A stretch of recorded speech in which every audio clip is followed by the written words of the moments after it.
For as long as these contradictions exist, attaining a just and equal society will continue to be elusive and difficult to achieve. This therefore calls on all of us to emulate the values of Madiba, just as we should do the same with Mama Albertina Sisulu. These values are underpinned by selflessness, courage, and compassion for the poor. This will be a continuation of their vision to build a united and cohesive society. Without this, it will be difficult to address the current crisis of poverty, unemployment, and inequality that continue to polarize our society. A cohesive society must be able to balance all such contradictions in a mutually reinforcing manner and work towards reducing, if not eliminating, all the inequalities in society. Therefore, to achieve a truly cohesive society, we must be ready to balance all these socio-economic contradictions. In many respects, the soul of our nation remains broken along two parallels of the rich and the poor. As much as we have made great strides since 1994, we are still far from attaining the South Africa of Madiba's dream.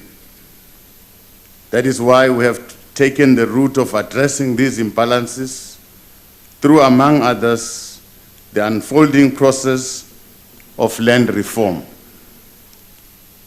We'll do this process within the prescripts of our Constitution and the law.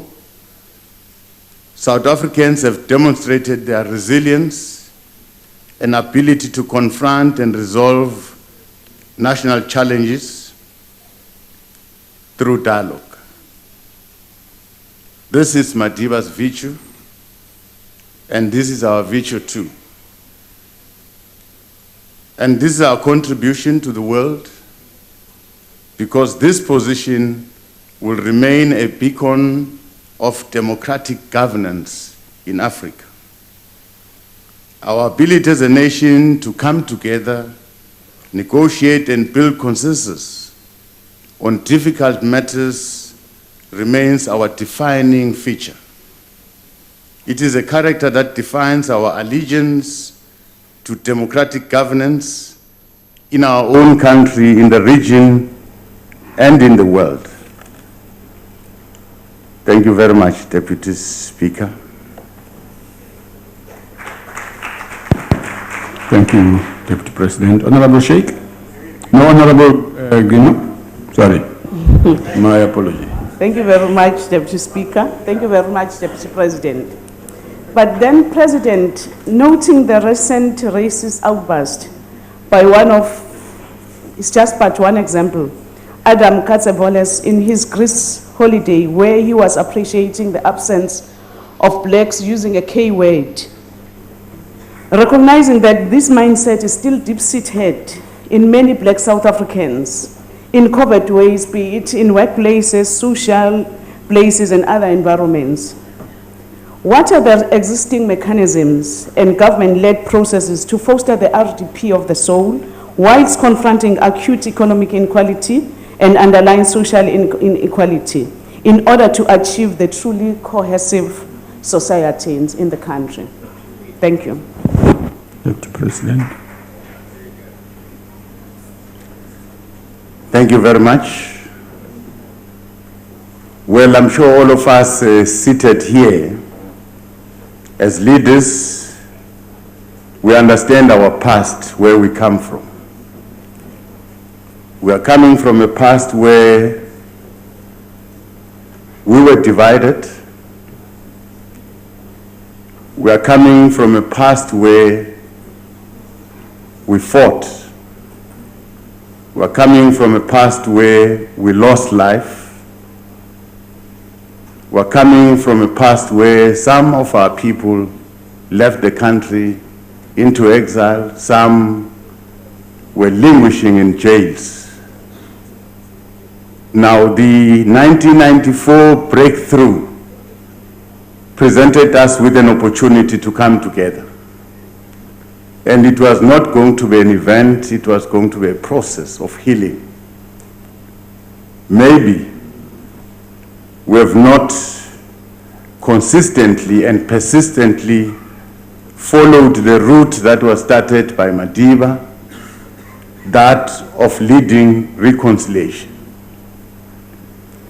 It is quite clear that we still harbor sentiments of the past. It is quite clear that we still harbor anger that might be necessitated by the wounds that were inflicted on both sides of the divide. But all of us sitting here, we must appreciate that there's only one route available to this country, that of building a united nation. There's nothing else that will help us if we are to really save the country. We must confront what hurts us. We must also confront what makes us to be one as a country. Strengthen the bonds that make us to be one nation. Attend to issues that are still hanging, issues that are still causing frustrations and anger in our people. The ability of these leaders to lead this nation forward rests on confronting the real challenges. Thank you very much. Thank you. Honorable Sheikh. Thank you, Honorable House Chair.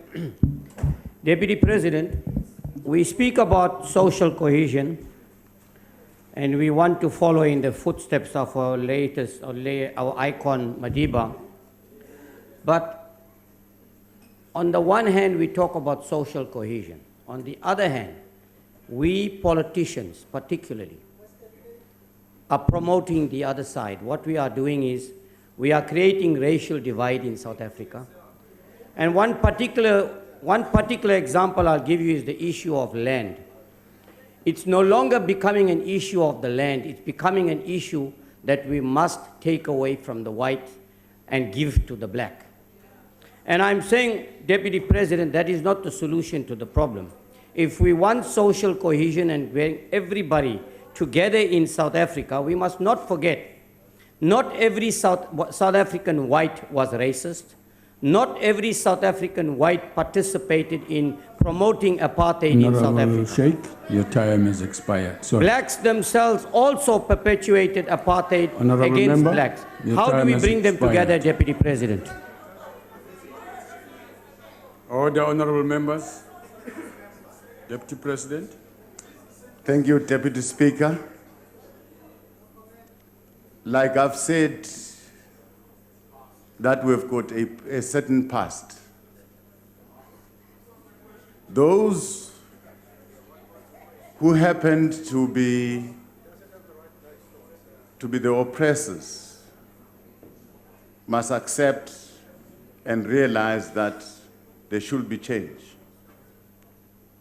Those who are oppressed are expecting change. Now, there is a temptation for those who are in power to try and protect their comfort zone. And of course, that does not go well with those who are oppressed. Somewhere there should be a middle route where these two will meet.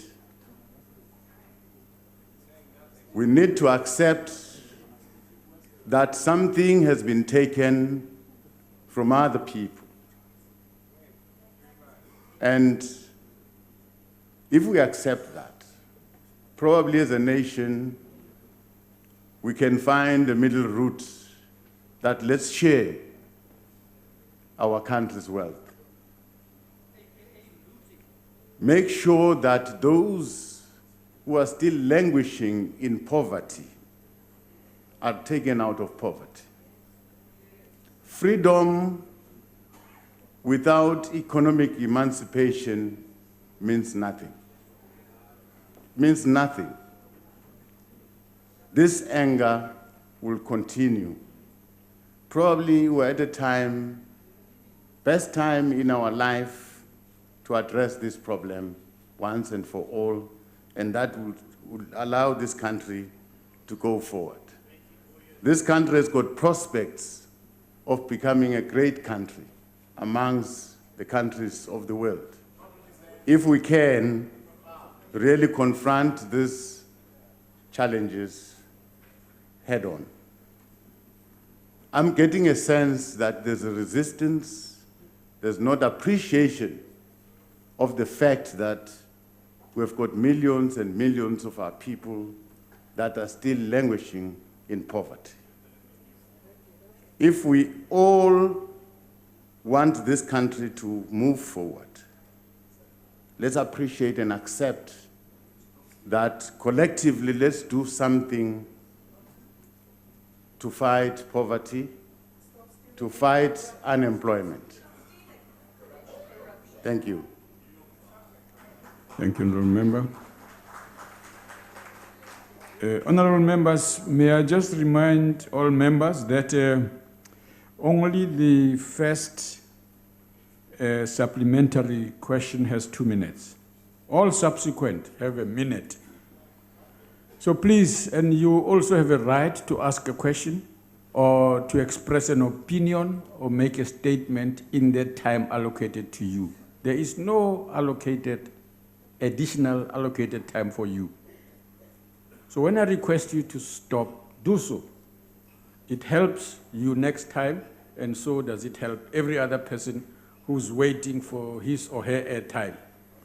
Please, let's just do that all the time. Honourable Carter.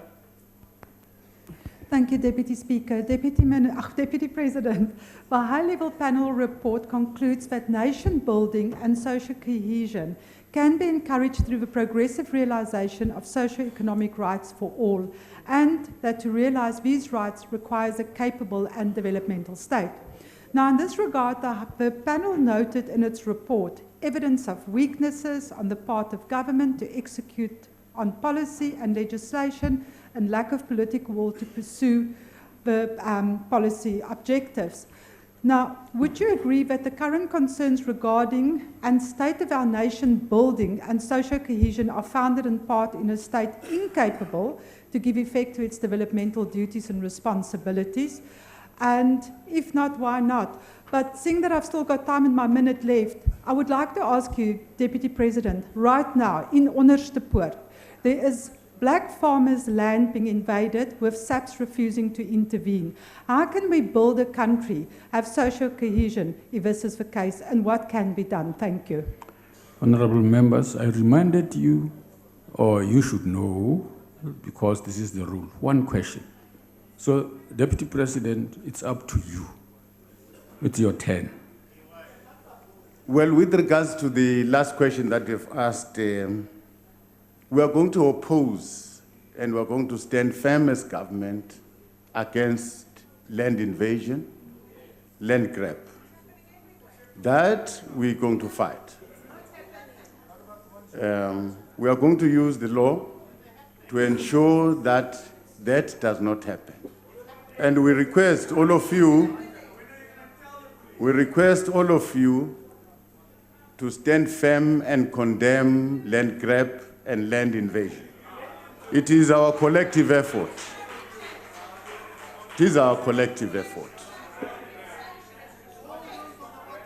Now, with regards to your first question,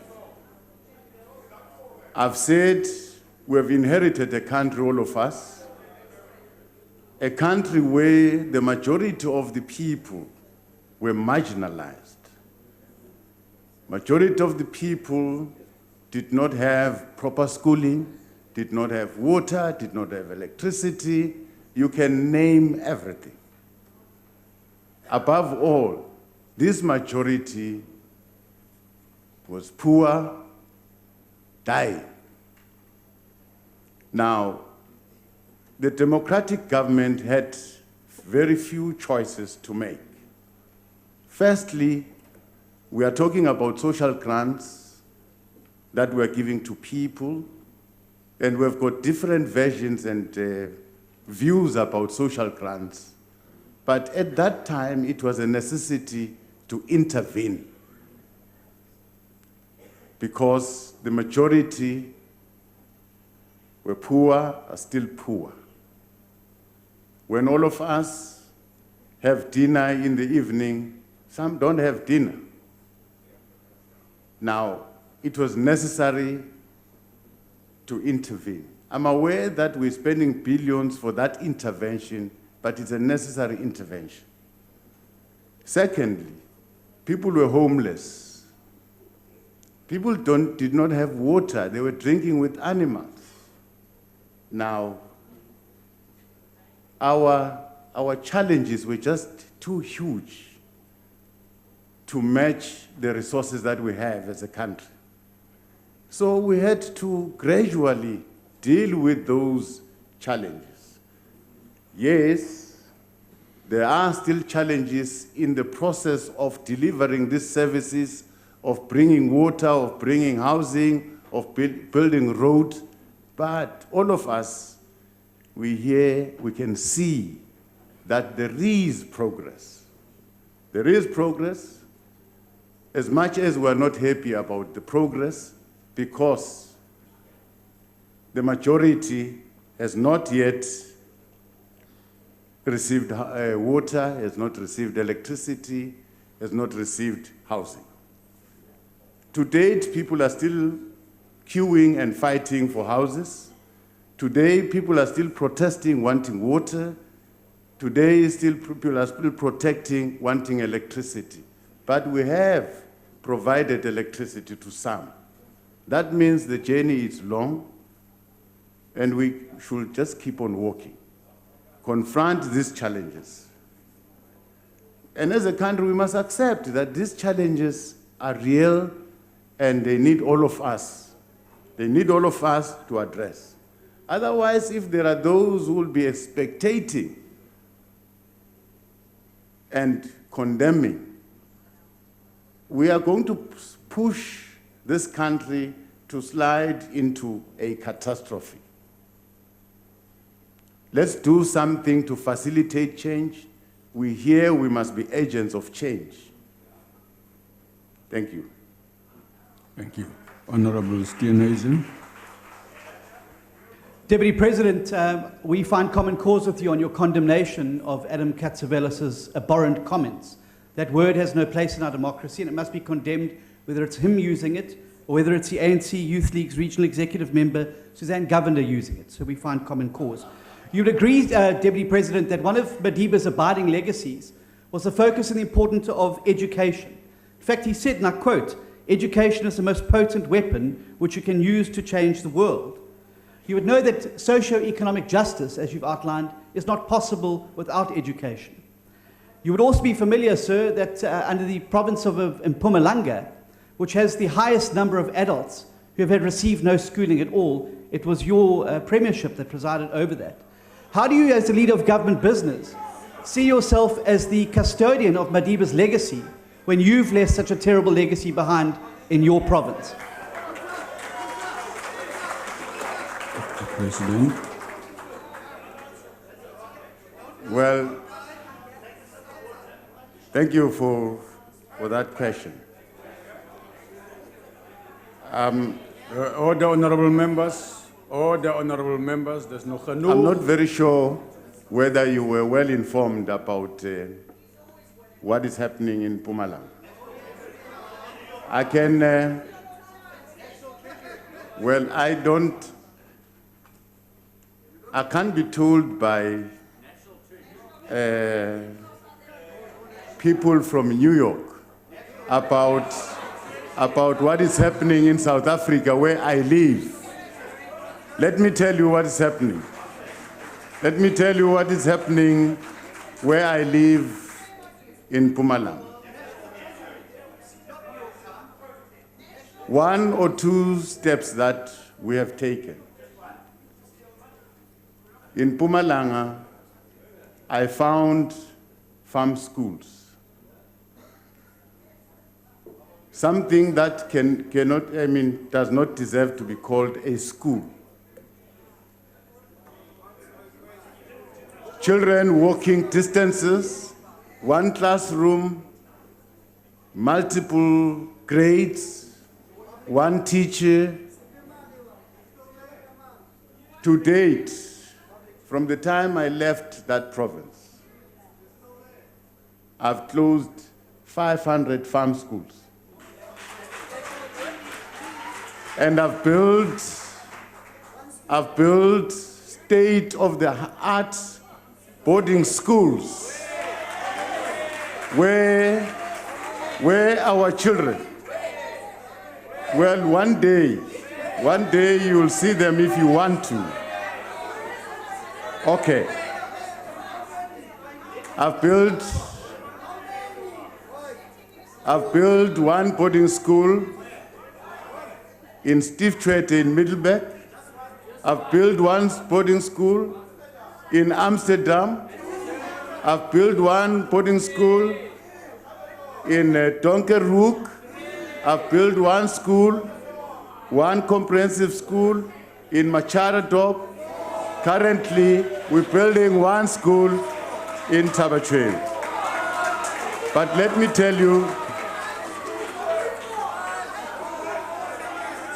tell you this story. Honorable members, allow the Deputy President to respond to the questions posed to him. Order, Honorable members. Let me tell you the story. I once told this story to the people of Mpumalanga. As I was looking at these farm schools, I was using a chopper. I flew around. I saw a little girl. A little girl was from a school wearing a uniform in the middle of nowhere. I requested the pilot to go down so that I can talk to the girl. The girl ran into a compound. I followed the girl. I found, when we went into the house, there was no one. It was just that little girl alone. I looked around, there was no sign of food. I looked around, the doors were open, and I asked the little girl, "Where are your parents?" The girl said, "They're at work." I waited. I waited until the parents came home at 7 o'clock in the evening. Now they came home. I could realize that they've taken something intoxicating, and they were not aware that there's a visitor in the house. That was me. When I left the place, when I left the house, I realized that my duty is to save the child.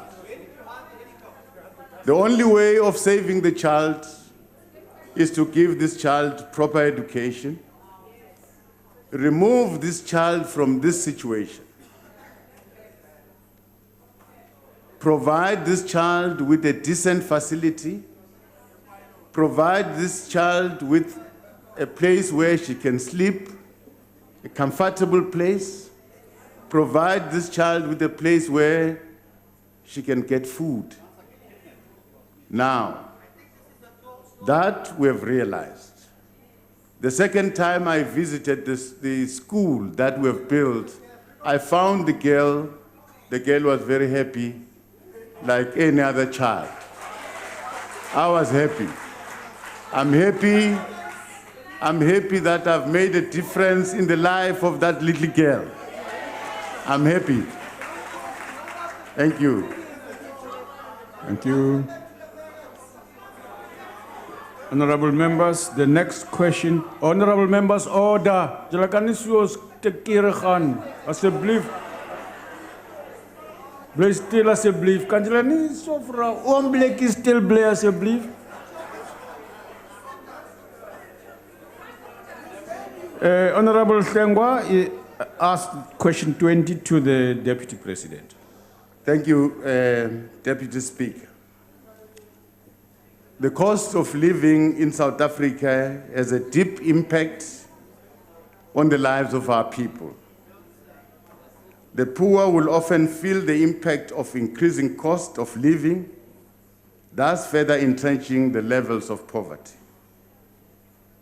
Government is therefore very focused on addressing these rising costs across the economy.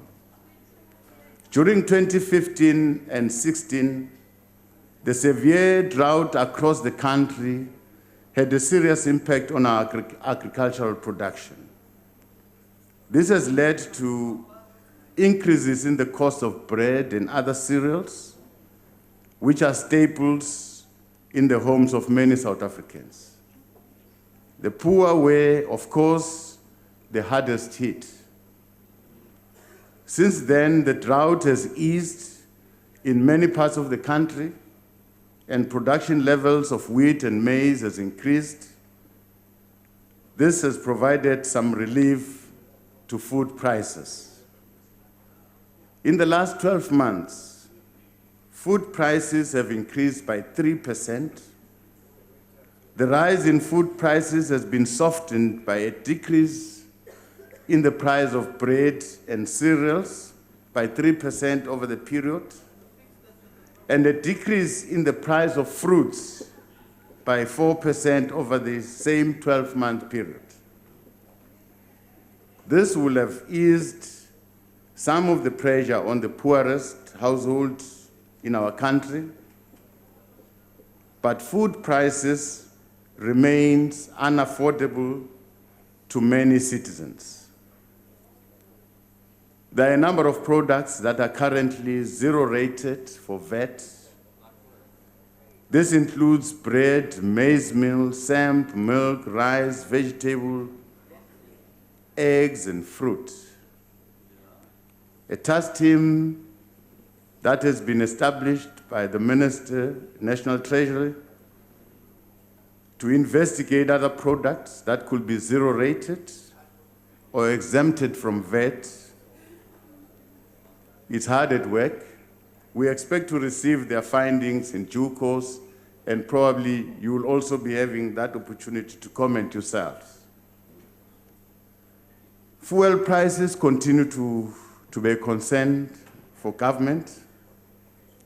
Between July 2017 and July 2018, the fuel price increased by 25.2%. leading in part to a 10% increase in the cost of transport. Fuel prices have been driven by a higher global oil prices and a weak rand. Government is currently considering available options to address the cost of petrol and diesel. While there's a lot of work to address the cost of living, particularly for the poor, there is also a lot of work underway to improve job opportunities and better wages so that more South Africans can be able to mitigate the impact of the rising cost of living. The national minimum wage is an important policy intervention in ensuring that more South Africans can earn a decent wage. The national minimum wage bill, when assented into law, will complement the efforts of trade unions through collective bargaining, as well as the monthly social grants payments. Honourable Speaker, it must be pointed out, Deputy Speaker, it must be pointed out that social cohesion can never be achieved if the majority of South Africans remain trapped in poverty.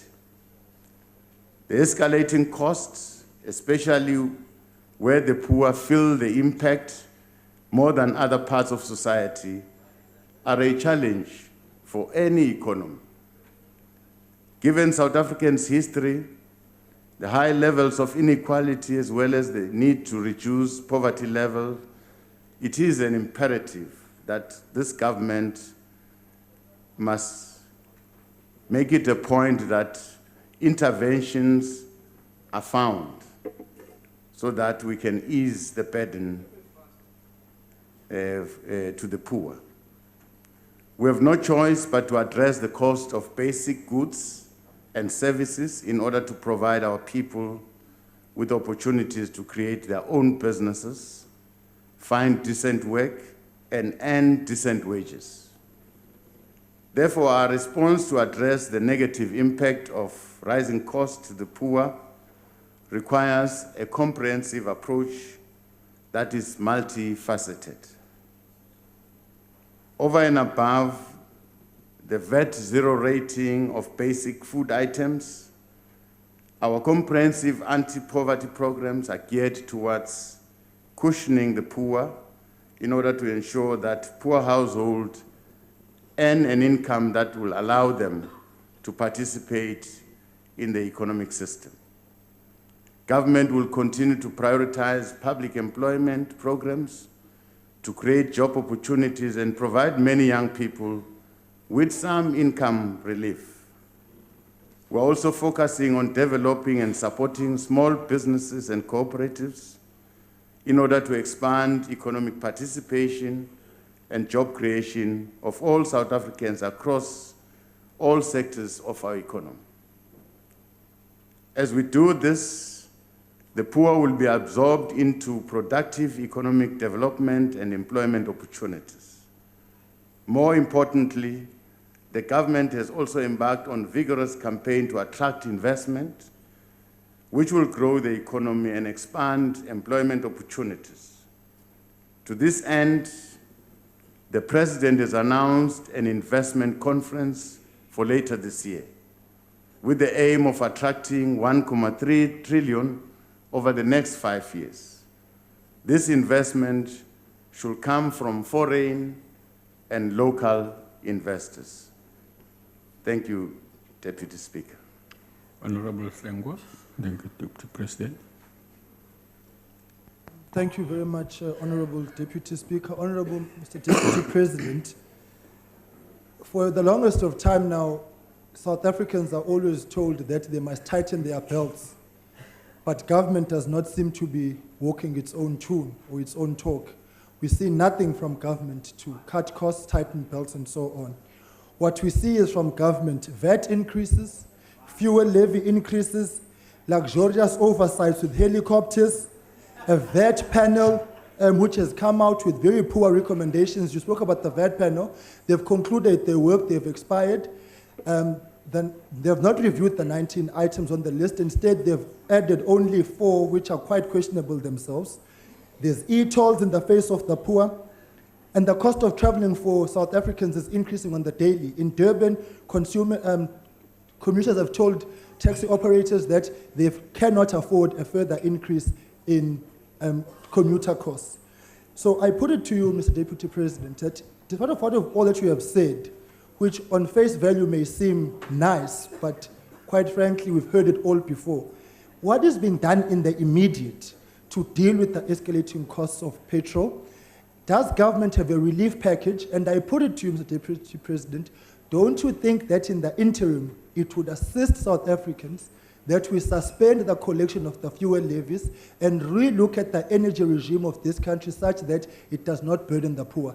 The time has come for government to tighten its own belt as opposed to expecting an already strained poor South African to tighten belts within means which are not practical, not affordable, in dire conditions of poverty. When will the ball actually be in the court of government, and as opposed to expecting it to be in the court of poor South Africans? Thank you. Honourable Deputy President. Well, thank you very much. I hear your proposal. I'm sure you are not expecting a response just like that. It's a proposal that you're making, and you want us to consider that proposal. But beyond that, the President has announced in the State of the Nation this year that we are going to reconfigure government. Now, that process is happening. It's happening, and I'm sure at the right time, the President will make an announcement. We have just realized that probably we need to scale down the public service. As we look at our compensation of employees bill, it's a bill that cannot be sustained going forward. So it's important to look at stringent measures of belt tightening because the conditions warrant that move. Of course, you'll understand the question of fuel. This is a commodity that we are not producing as a country. It's a commodity that we buy. So it will depend to those who are selling. Now, the price of oil and fuel fluctuates. It's a commodity that is fluctuating, and it affects us. And remember, when that price of oil goes up, it goes to say that transport, the price of transport will go up, the price of food, everything will go up, just triggered by the oil price, the fuel price. It's a matter that we're looking at. But remember, we are not just sitting and folding our arms. There are a lot of interventions in trying to help the poor to cushion the cost of living. Now, I'm aware that those interventions might not be enough as long as the cost of living is too high. We must continue in our efforts to ameliorate and to help the poor to live a decent life. Thank you. Thank you. Honourable Matiasi. Deputy Speaker and Deputy President, the poor and the working class people of this country are under attack from government because you are taxing the poor to subsidize the rich, subsidize the expensive and opulent lifestyle of the incumbent government ministers.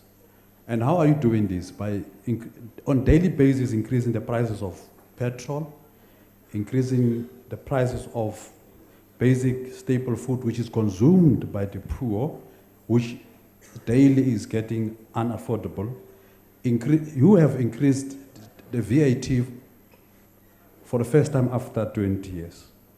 We have provided you two options and advices. One, increase the corporate tax for multinational corporations. Two, close the leakages in the tax system by ensuring that you follow those who are engaging in illicit financial fraud. And remember, your time is expired. In both cases, we have not provided answer. Now the question is, how Honourable do you member, hope that our people, your time has expired. their lives must be eased when you do all of these things to subsidize the rich at expense of the poor people? Deputy President. Well, thank you. You're making some proposals, and you're insisting to say, do this, do that. We hear you. But probably it can be easy when you're sitting on the other side to say, do this, do that. A lot of considerations must be made on a number of proposals. But it's not that we're sitting doing nothing. You are quite aware of all the anti-poverty alleviation programs that we're pursuing as government. You are quite aware of the 3.5 million indigent households that are currently receiving free basic services. You're currently aware about the grants that our people are receiving. So I'm saying there are a number of interventions that seeks to cushion the poor. Of course, there are challenges. There are challenges that we must confront. But as we confront these challenges, we should not upset the economy. We should not upset the economy. And remember, the policy on free higher education, it's a very good policy, but it comes with costs.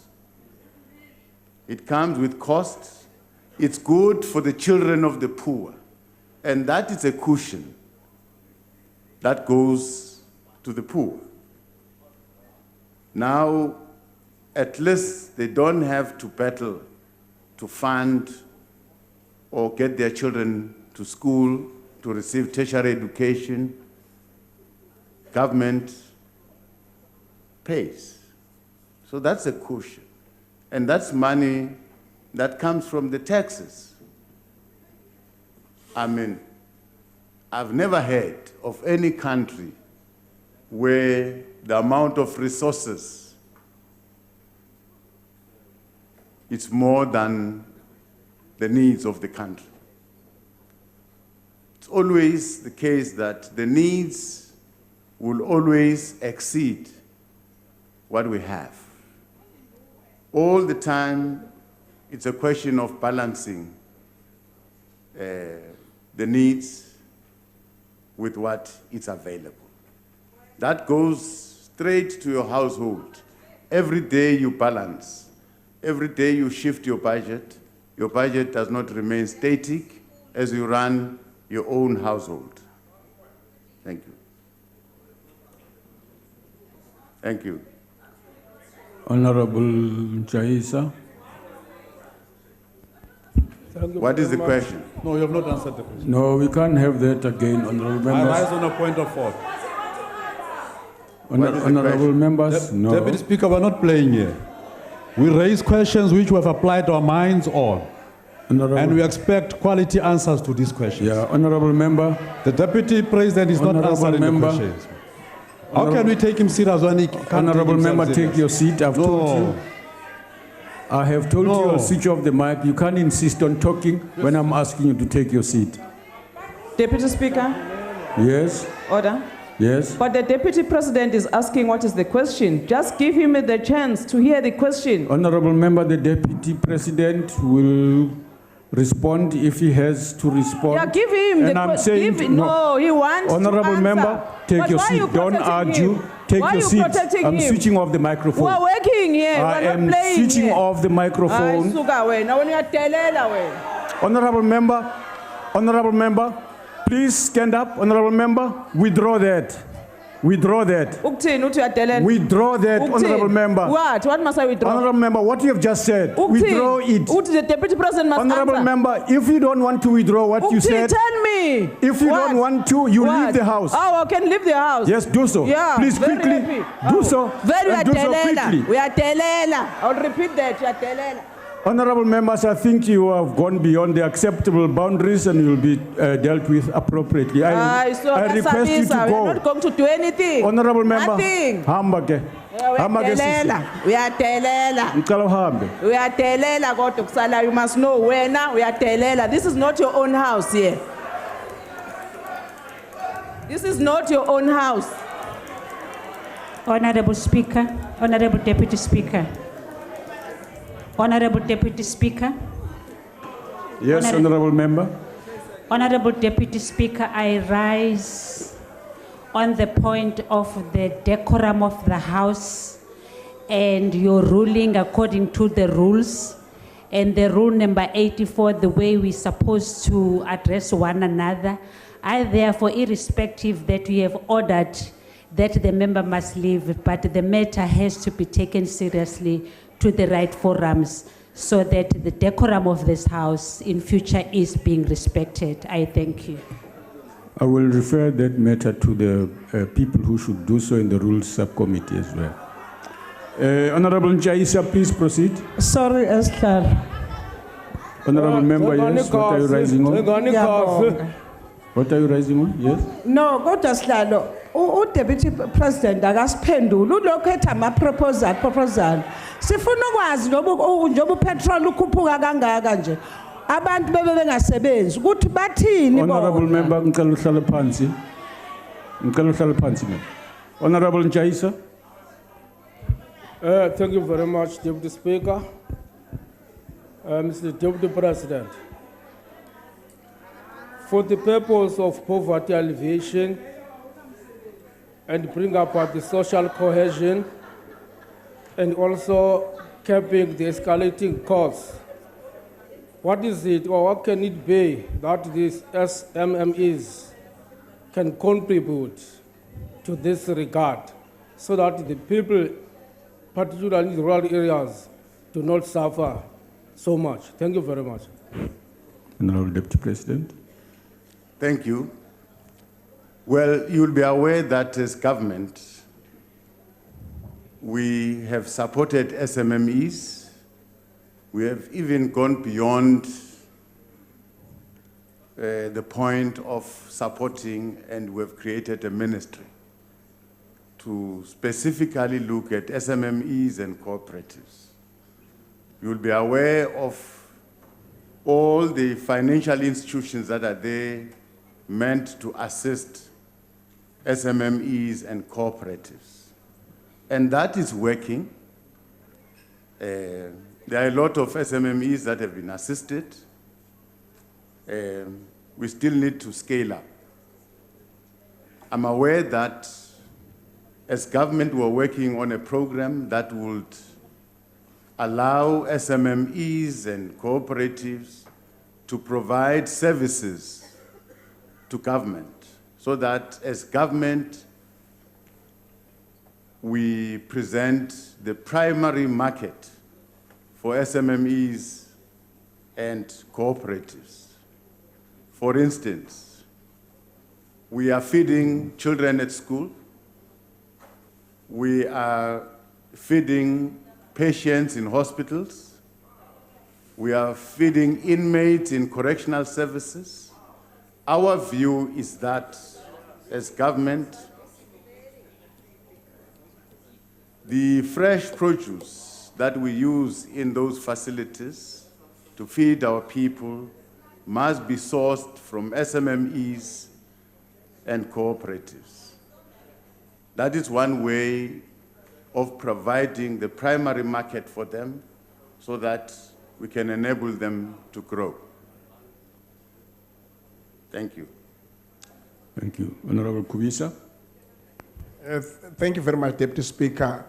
Honorable Deputy President, it's true that the soaring cost of living has impacted everyone in South Africa with the escalation of the price of petrol and VAT. However, Deputy President, there is a need to try other multifaceted ways to ensure that we do some interventions in order to create a space for job creation. Now, in your own way, Deputy President, at a local level, what do you think municipalities, FBOs, CBOs, and the private sector can do to try and assist our youth who have to travel from their homes to internet cafes to look for jobs, to places of work, whereas they are not getting jobs? What is it that they can do at a local level? Just what do you think they can help us with?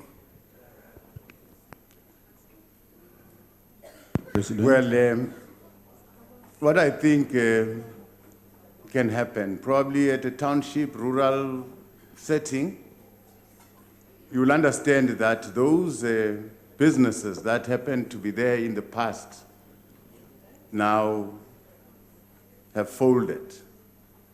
Your shops that were owned, your general dealers, because there are malls.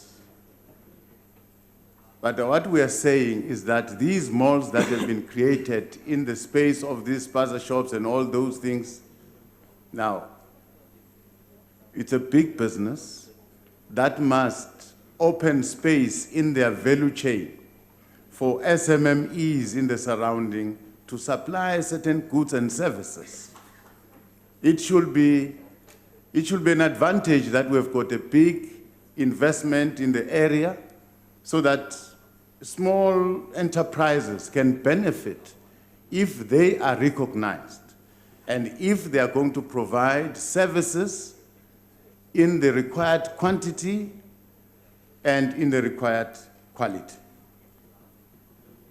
That's how I think, because to come and invest in a space, we must appreciate that those who are building the mall are bringing money into that space, but all the goods and services that are being sold there can be sourced, some can be sourced from the surrounding, so that you can empower the SMMEs and your very cooperatives, so that we grow together.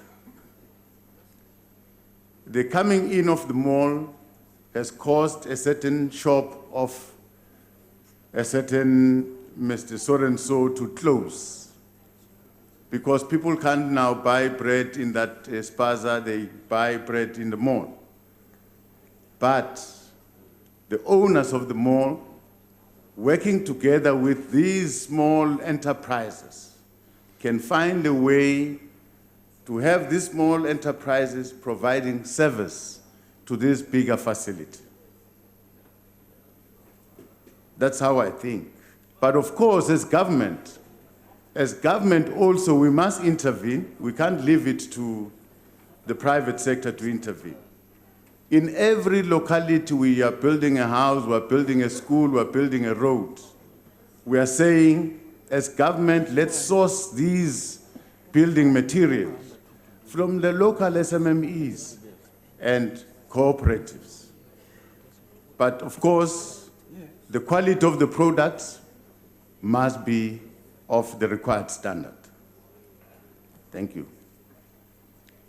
Thank you, Deputy President. We now move to question 21, asked by Honorable Fildan.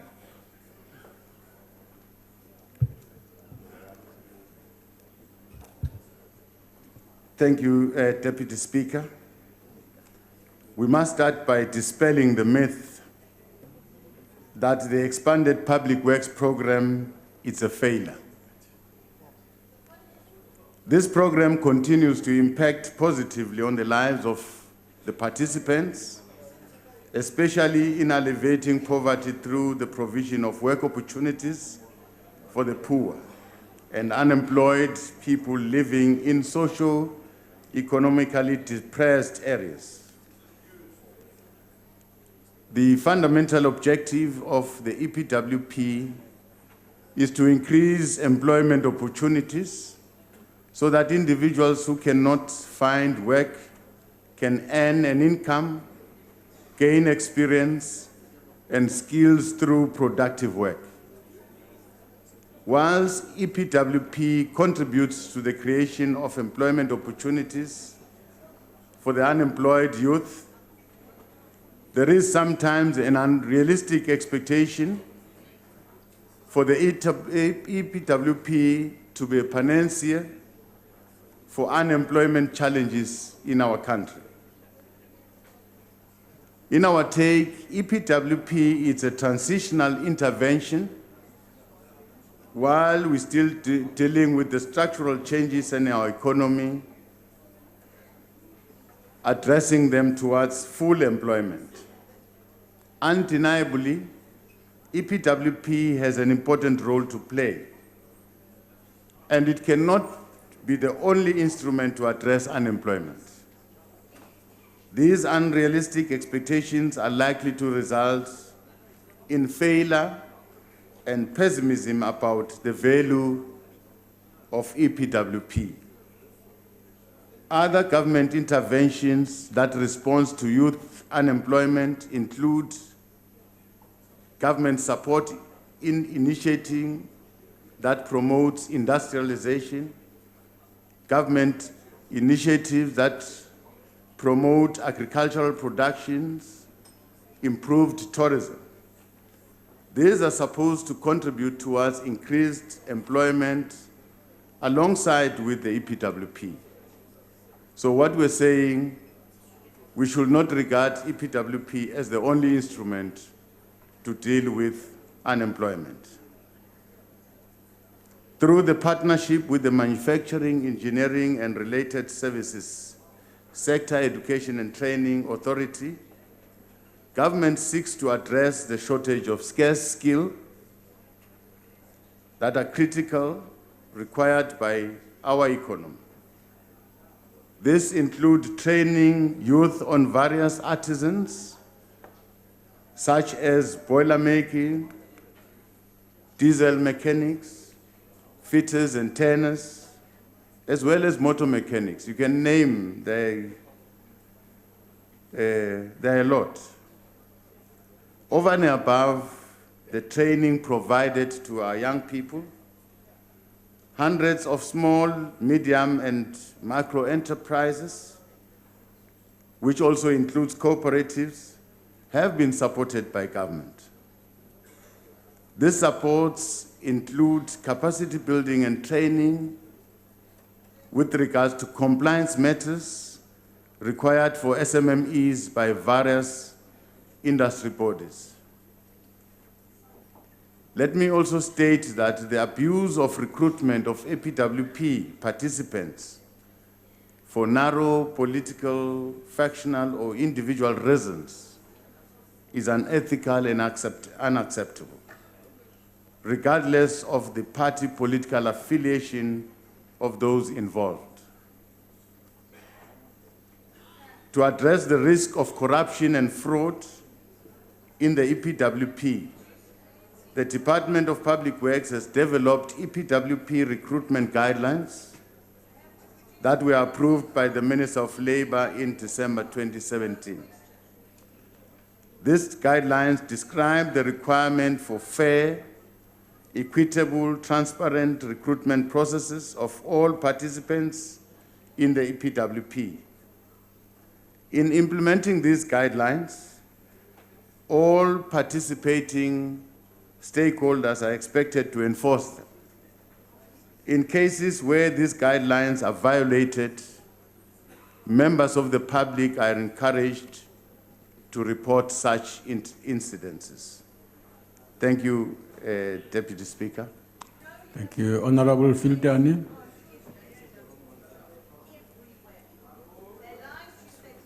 What a disappointing Deputy President we have in South Africa. The key operative word was innovative. You are just rehashing what has been rehashed with all that you're telling me, especially that I serve in Public Works Portfolio Committee. Nothing innovative in what you're telling me. Tell me about the policy I've heard 1,000,000 times. So we challenge you to be innovative. Let's proceed and answer you point by point. There's no socio-economic impact that has been done by your government to see the real effects or no effects on this program. The EPWP is designed, speaking now in the context of youth, to assist people, especially the young ones. But the educated youth of South Africa do not go and queue for those jobs. And that's where some of us are thinking of, those graduates on which we spend a lot of money in colleges. Thirdly, training, which does not result in job opportunities, is waste of money, and that's what your government is focusing on. The original target was 6 million jobs by 2019. 2 years ago, with the economy struggling, it became clear that this was no more than just a mirage in a desert in South Africa. The question is, whilst the commissions and criminal investigations are going on, what alternative, innovative methods have you got for creating employment for our youth? Thank you. Deputy President. Well, thank you very much. Well, I thought I'm answering the question. And if you feel I've not answered the question, our apology, but I can read the question. I can read the question again. We have spoken about the triple challenges in our country: poverty, unemployment, and inequality. And as government, we have prioritized these three challenges. There are programs that are aimed at alleviating poverty. There are programs that are aimed at expanding employment, and the EPWP program is one of the instruments that we've created to get people to earn a living. Now, in the process, when people are earning a living, they are trained on different skills so that they can graduate out of EPWP into permanent employment. That is one. And it's happening. According to the question is condemning corruption in the EPWP. And I'm saying there were guidelines developed in terms of how people are recruited in the EPWP. Now, those who are participating have got the right now to report any deviations outside these guidelines. But that does not mean the EPWP program as an intervention, it's not working. Well, outside that, I have said government is supporting SMMEs and cooperatives. We are looking at a situation where people should create their own employment. And we have supported a number of cooperatives, and we are still insisting that is the right way to go. Any economy that is thriving, it's an economy that is supported by SMMEs and cooperatives. Those SMMEs and cooperatives, they employ 2 or 3 people, they employ 20 people, and they grow into a bigger business. There is no business that has started which is big, that has not started as a small business. Therefore, as government, we should not waver. We should continue our support to ensure that these small businesses becomes part of the formal economy. You'll realize that a lot of these small businesses, hawkers, and you can name them, they are now in the informal economy. We can only succeed to grow the economy if we can assist these businesses that are in the informal economy to graduate into the formal economy. Thank you. Honorable Tlowama.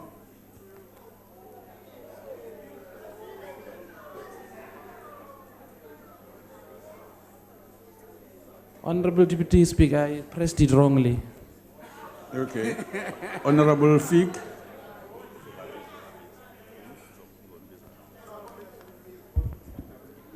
Deputy President, it is a well-documented fact that where the ANC governs, EPWP jobs are only given to card-carrying members of the ANC. We know this because many residents have reported this.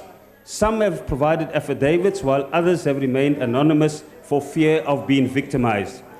It is also alleged that females have even been asked for sexual favors by ANC officials in exchange for EPWP jobs.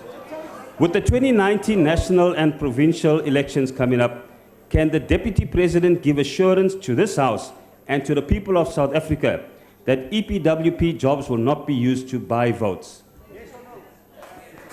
Honorable Deputy President. Well, thank you, Deputy Speaker. I've said recruitment on narrow political and factional individual reasons is unethical and unacceptable. Now, that has been reported over time, and that has led to the Department of Public Works to develop guidelines on how recruitment should be followed.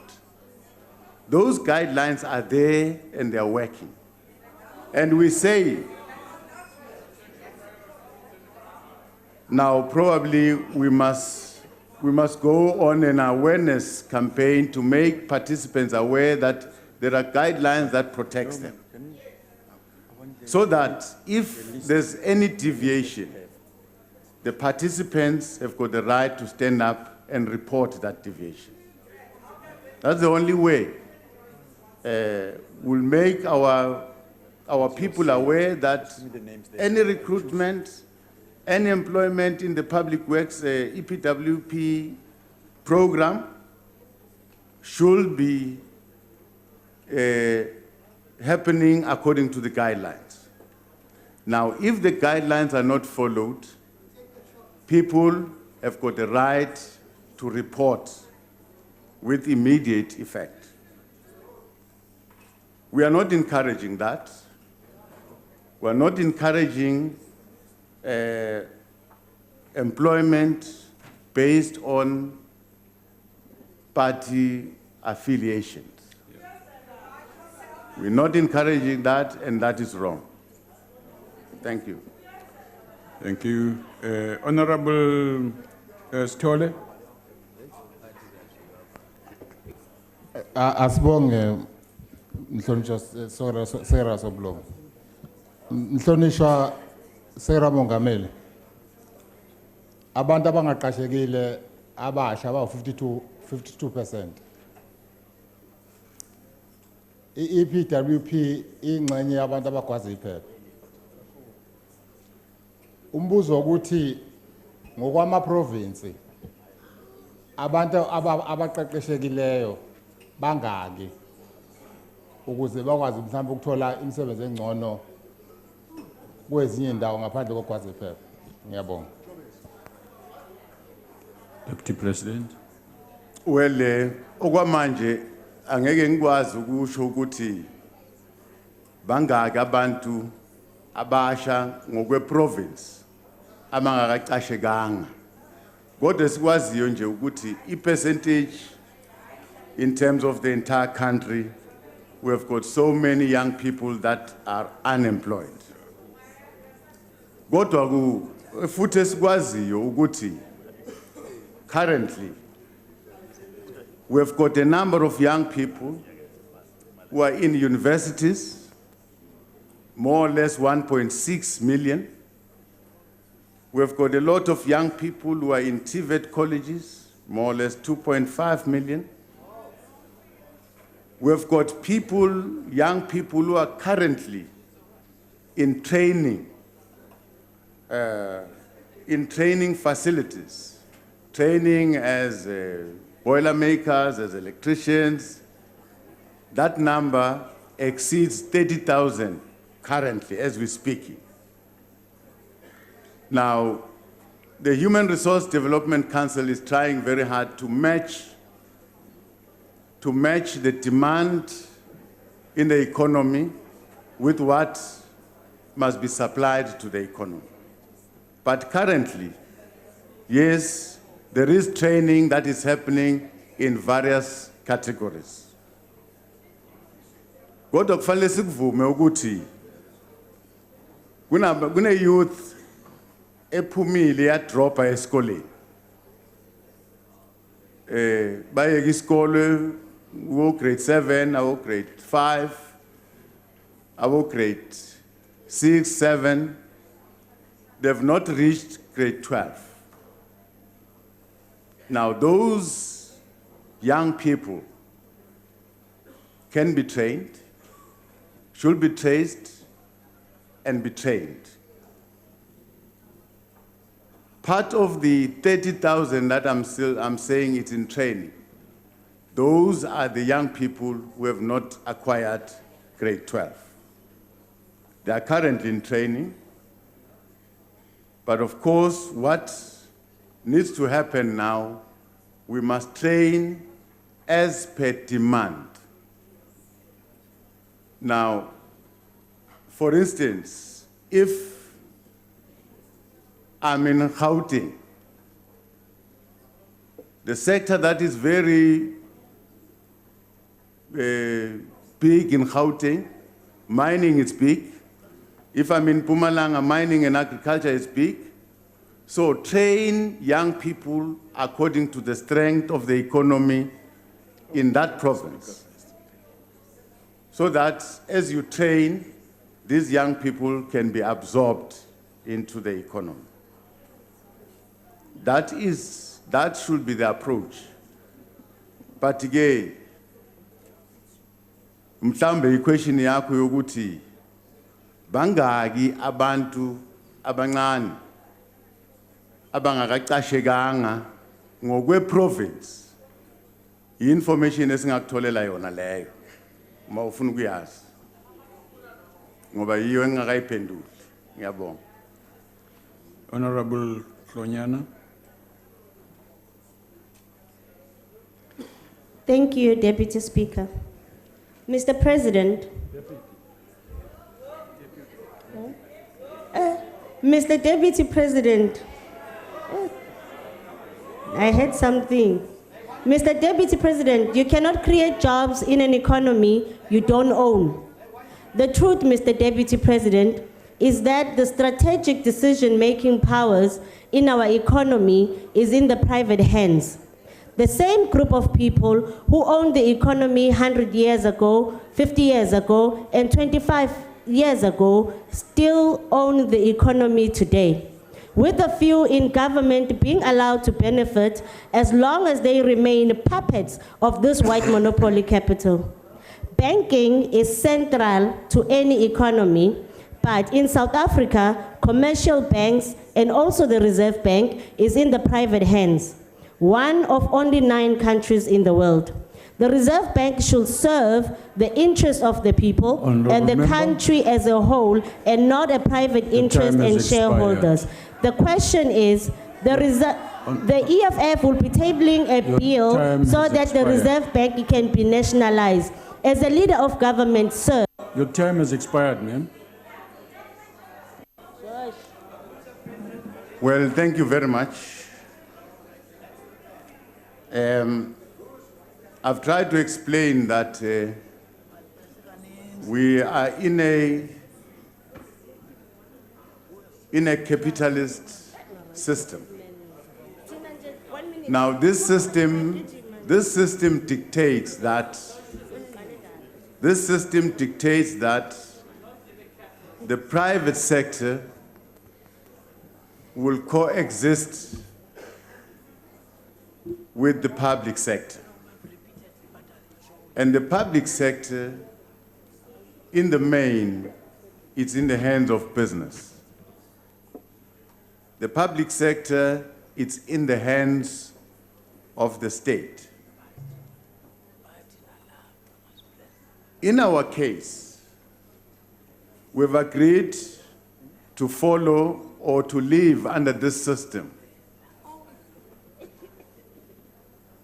with the belief that the state, from time to time, can intervene in the economy. It's not that the private sector,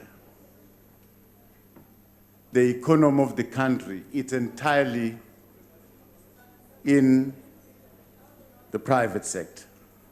As government, from time to time, there are interventions that we are making to try and defend the poor.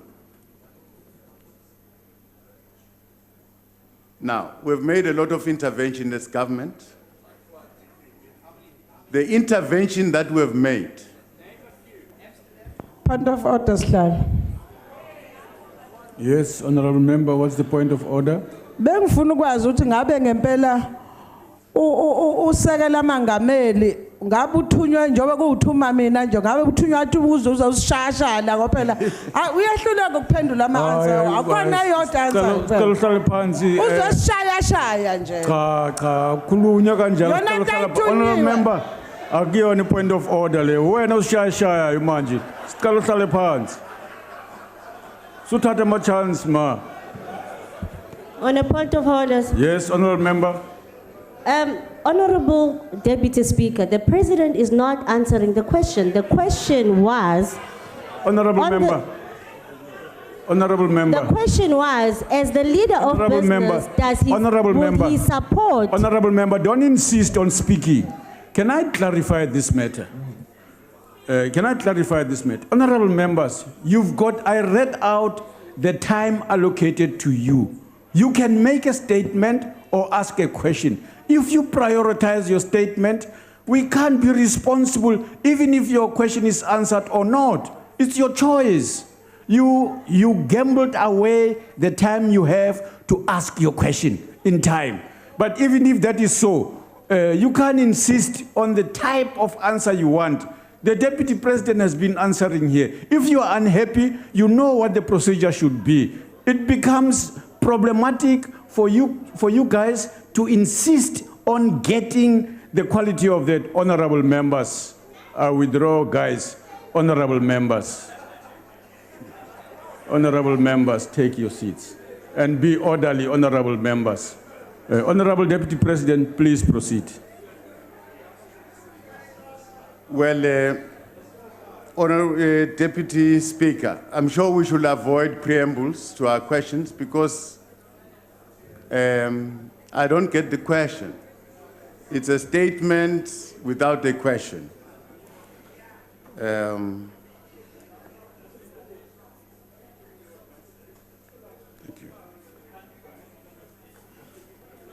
you. Deputy President, I think we've done with the question 22. Do we have? Yeah. Let's go to question 23. Point of order, sir. Sorry. Yes, Honorable Filtani. Thank you very much, Honorable Chair. I want to start off by pleading with you just to allow me to finish my statement, even if it causes some discomfort. What's the principle, Honorable? The rule says you must tell us what rule you are rising under or the principle you want to address. Don't tell us to wait for you to finish your 50-minute statement before we make our views about what you mean. What's the principle, sir? It's the rule that deals with the relevance of matter. Okay. So that's the rule. I don't have the number. That's fine. That's good. You're coming all right now. Go ahead and that. Okay. Chair, with pain, I have to say that we appeal to the Deputy President to familiarize himself with matters that were raised and issues in our questions. Definitely, all his responses to everybody who had their follow-up, he came nowhere near answering. He gave responses. There's a difference between a response and an answer. Okay. He came nowhere He should rather have spoken to the Minister for Public Works to know exactly what the subject matter is about. Thank you. The Please, Deputy thank you. President will respond to your opinion, sir. Deputy President? Well, I don't think this comment deserves a response from myself. It's a criticism. Well, okay. probably we shall have to look at it. Okay. Can we move to the next question? I will say that, Honorable Deputy President.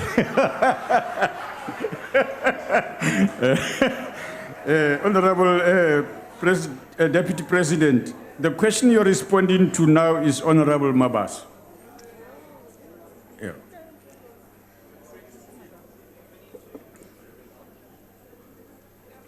Yeah. Honorable Deputy Speaker, townships under the apartheid special planning framework were designed simply to be pools of labor to service the main industrial and commercial areas. Economic activities were confined largely to spaza shops, taverns, and other small businesses. Such policies kept black South Africans out of the mainstream economy. With freedom that came after democratic elections in 1994, concerted efforts were undertaken by the ANC government to reverse the legacy of apartheid. We saw a rollout of essential services to the townships, which saw them being electrified, larger shops and malls located closer to where people live. Today, there is a flourishing number of township enterprises that were not there before. However, the opening of bigger businesses in the township negatively impacted on township businesses that were previously owned by local residents, in most cases leading to the closure of these businesses. It is worth noting that the rapid rate of urbanization provides a constant growth to the potential economic base of township enterprises. However, many of these township enterprises are still constrained by policies, practices, and sometimes regulations that do not give them the space to grow into larger businesses. This includes absence of appropriate infrastructure, municipal regulations, risk-averse attitude by some financial institutions, and concerns about crime, to cite a few examples. In respect of infrastructure, for a hawker who sells at the side of the street or near a major commuting center, the absence of water points or sanitation facility becomes a constraint. In township with inadequate supply of electricity, it means that spaza shops cannot have fridges for certain perishable products. Similarly, small traders often have no places where their goods can be stored. Therefore, to address these challenges, government has been rolling out economic infrastructure such as electricity, roads, to boost the informal businesses in township and rural areas. To promote access to capital, we are putting more money into small business development initiatives to give agencies like Small Enterprise Finance Agency and others more and more resources to support township enterprises. We need commercial banks to come into the party and partner with government to fund township and rural entrepreneurs. Okay. Making space for new investment in township This is yours, ne? and rural Now enterprises the Deputy President will... has the potential to unlock growth and employment. Sorry, Deputy President, sorry.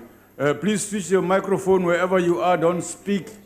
Go ahead, Deputy President. No, wait, honorable member. Making space for the new investment in township and rural enterprises has the potential to unlock growth and employment, create entrepreneurs of tomorrow, and foster creativity and innovation desired for the fourth industrial revolution. There must be a deliberate effort to leverage government procurement to support economic participation and industrialization efforts in township and rural areas. Big business must meaningfully integrate township businesses into their procurement value chain to ensure that economic benefits also accrue to local businesses. For instance, a mall in the township must find a way of sourcing its fresh produce and goods from local farmers and producers where these are available. As government, we have begun to open markets to emerging farmers and small businesses to participate in our government nutrition program. We want to ensure that government is able to procure all that is produced by emerging farmers, to ensure that our facilities such as schools, hospitals, correctional centers contribute in stimulating the township economy.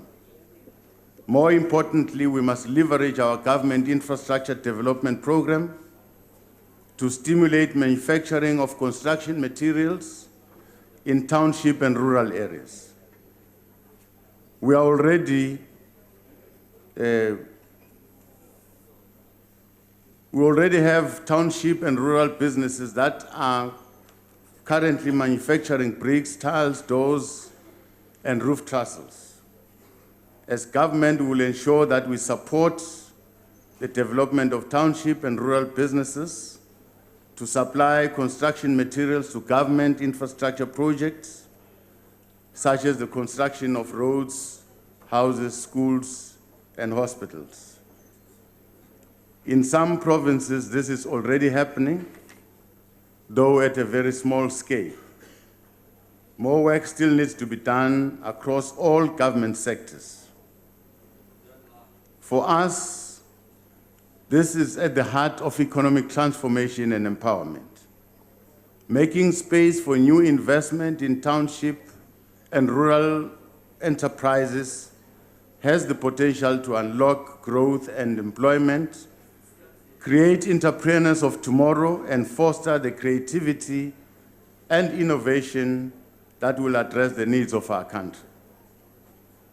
Township enterprises provide us with an opportunity for employment across a number of segments of our labor force and are an important means to address inclusion and reduce poverty.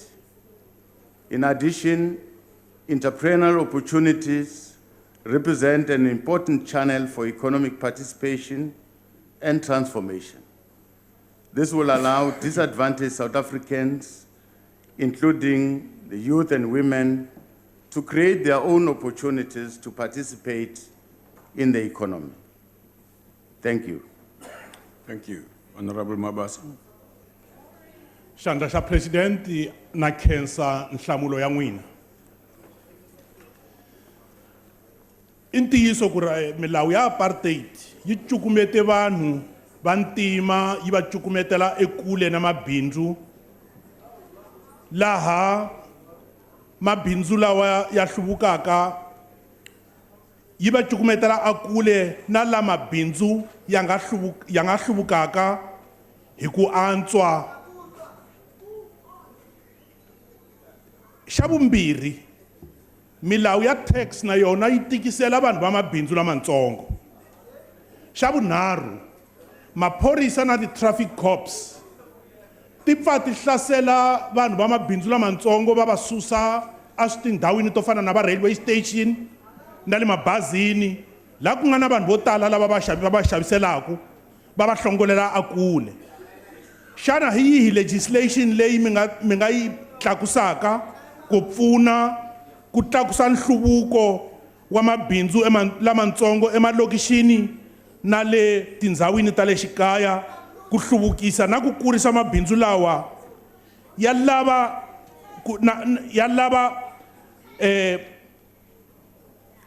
na mabindzu lawa ya nga akiwa hi xihlawuhlawu. Mabindzu lamatsongo emalokixini na le migangeni ya le xikaya ya faneriwile ya pfuniwa swinene hi government ya hina. Mabindzu lamakulu yo fana na va Woolworths na va Shoprite hi wona lawa na va Pick and Pay. Timekeepers, honorable members.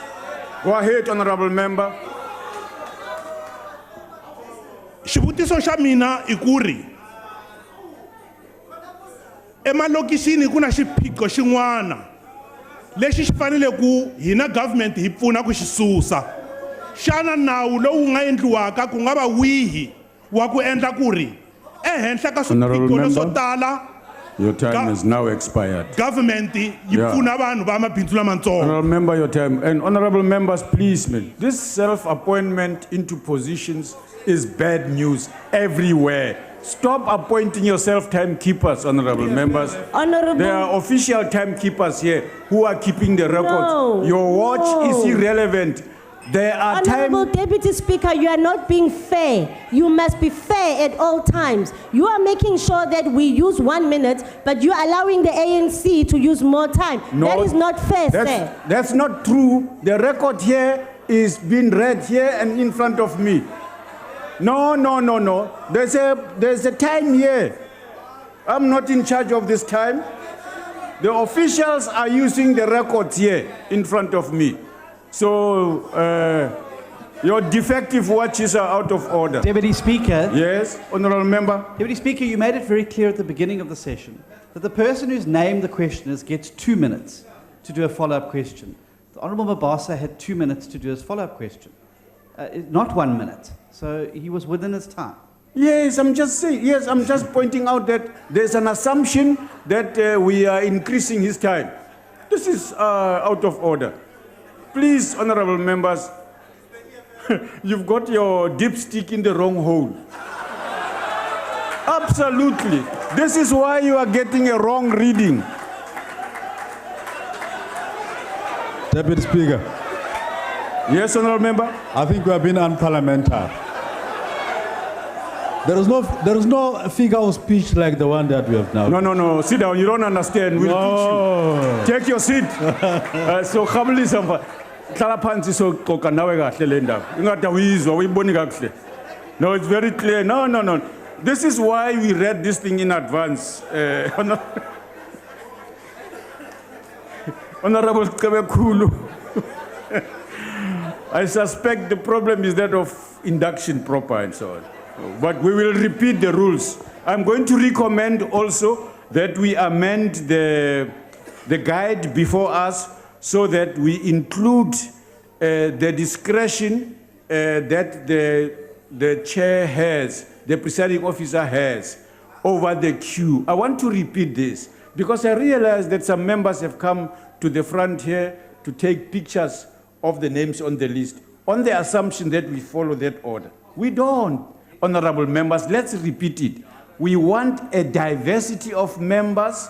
We want a diversity of people inside parties. We want proportional number so that when you look at the list of people who ask supplementary question and you look against those who press the button, you can see there was rationality behind the choices made to spread supplementary question across everybody in as diverse a manner as possible. We have written to members who formally requested this. We do want to ensure that we remind you of that. It is an important consideration. Deputy Speaker. Yes, honorable member. Oh, ndiyakuthanda namhlanje. Laa nto benzama uyithetha last week unyanisile, I agree with you wholeheartedly. 100% uyasebenza. Honorable Kabekulu. Chair, Oh, sorry. Oh, you were going to, what's your point of order, honorable member? mina cha ngikhuluma ngaloko okushoyo kwenkosicebe ekhulu ukuthi he has had to step out, so consistent with diversity you can take the next person. We are prepared to be fair like that. Oh, I'm glad for your generosity. Honorable Mngobe? Thank you, Hlalo. Ngikhulume noma usekela mongameli usazophendula ubaba uMabasa. Baba Mabasa has not received his response. Ngiyabonga. That's been very helpful. Sorry for redirecting me. Hayi hlala phansi ngizobuyela kuwena uma kubonakala ngathi kuyafunakala yebo. Deputy President, I skipped you responding to honorable member here. Thank you, Deputy Speaker. There was a break. I don't know necessitated by what, but it's a break. Well, if I understood the question very well, is that small businesses in the township are facing an onslaught by the invasion of big business? That's the first question, the question and the comment. The second question, that there is a proliferation.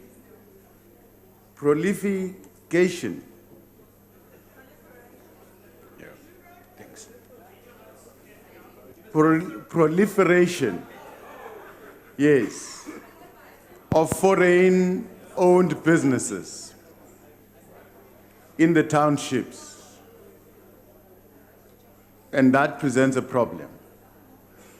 Well, the first comment and the question, I don't think the introduction of big business in the township presents a problem. I think this is an investment that must be welcomed, but all what we must encourage is that this big business must work with the small businesses. As I've said before, these small businesses, they've got services that they can provide to this big business.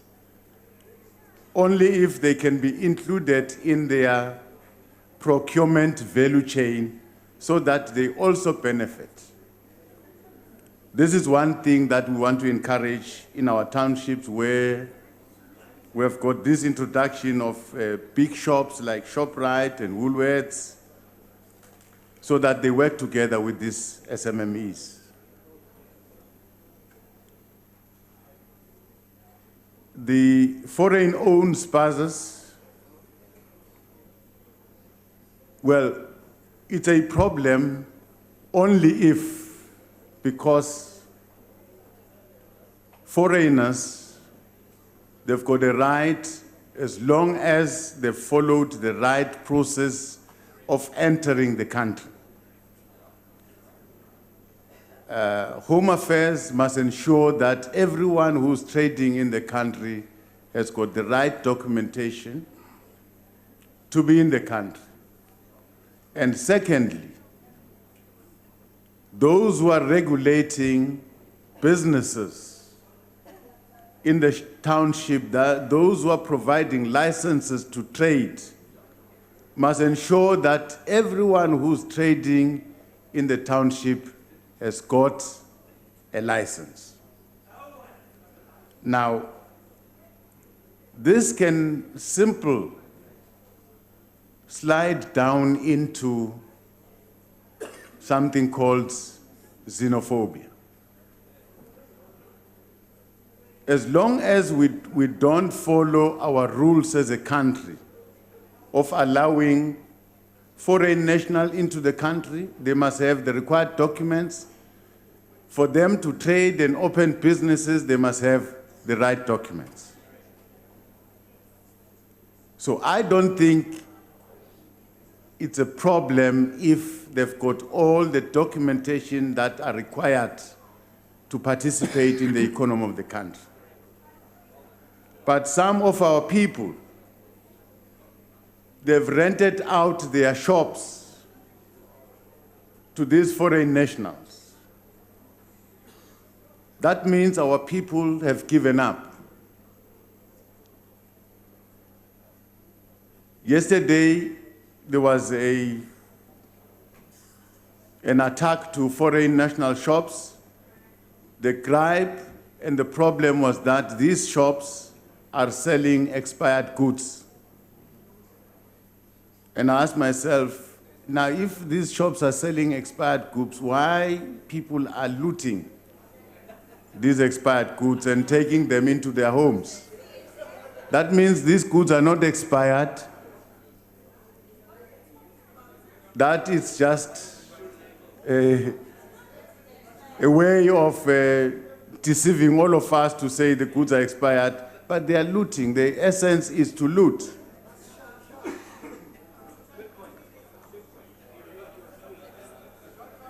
Yeah, those were your two questions. Okay. If I understood very well. All right. Honorable Ngabe,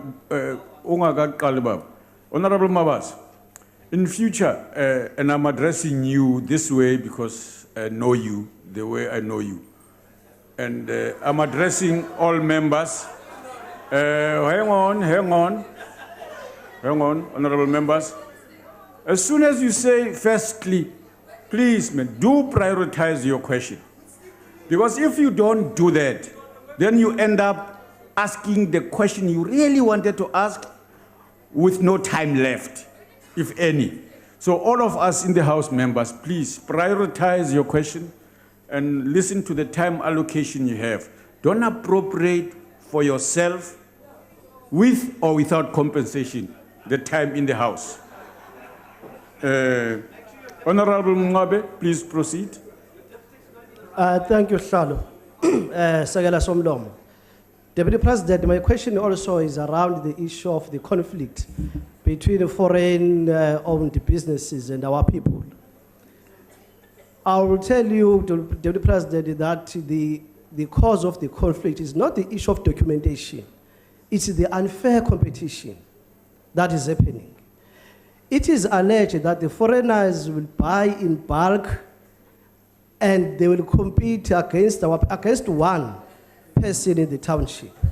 And they get the assistance, it's alleged, from their countries to buy in bulk and also to bring down these prices because they are assisted somewhere. That's the reality in townships. So I want to know, does the government have any plans to address the issue of the unfair competition in townships? Because that's the cause of the conflict. Deputy President. Yeah, well, some of your questions, you're saying it is alleged, it is alleged, it is alleged. Of course, I'm going to try and answer these allegations. Now, if people come together, organize themselves, go and buy in bulk, that means they put their money together, buy in bulk so that they can get a good discount, and that discount is going to be transferred to the end user, the one who buys. That is good business practice. Now, I don't understand why our people are not doing the same. They can come together, get their monies together, go buy in bulk so that they can get the benefit, the discount that is necessary so that that discount can be translated to the consumer. I think that goes to the heart of our problem as South Africans, that we want to run a one business show business. One man, I want to run my business. I don't care what is happening to the next person. Now, these people are successful because they come together. First of all, they are in a foreign country. They are compelled to know each other and to work together. That is what makes them successful. But the question that we have ourselves is that, are they here legally? Do Do they have the right to trade? Those are the questions that we must answer. But the rest of these other problems of competition, it depends how you market your products, how you sell yourself. We should encourage our people to come together and even own these big malls as a group.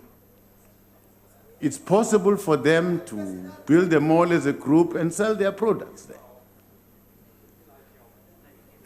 But of course, some of the allegations that you're making needs to be investigated to see how far they go. If some of these things are happening, I think as government we need to intervene. Thank you. Thank you. Honorable Malati.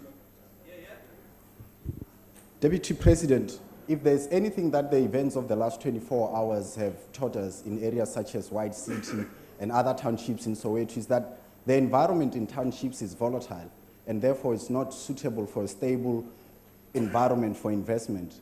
And this morning, the Deputy Minister of Police confessed that SABC crime intelligence couldn't pick up in doing its duty to pick up that the violence would break out. So how on earth do you aim to encourage investment in townships when the very same ANC government is failing to do its job in making sure that our townships are a stable environment for investment? Deputy President. I don't think there should be any excuse from the police to say they could not anticipate that thing happening. I think they should have the capacity. That's why there's crime intelligence. So we must insist on the police to do what they're supposed to do. I'm sure it's a matter that needs to be discussed because there can be a place in South Africa that it's a no-go area. And we accept that a township, it's a very unsafe place, so we accept it as a norm. It's incorrect. We must do something to deal with crime. Of course, first of all, we should know who is in the township. Who's in the township? Foreign nationals who are in the township, what are they doing? We must know as a country. But all what we see from these lootings of the shops is that these foreign nationals are successful. They are doing their businesses in a successful way because they work together. And we should encourage our people to work together. But of course, this kind of incidences, as a country, we are not going to tolerate. People are going to be arrested for looting other people's properties. People are going to be arrested. They must be arrested.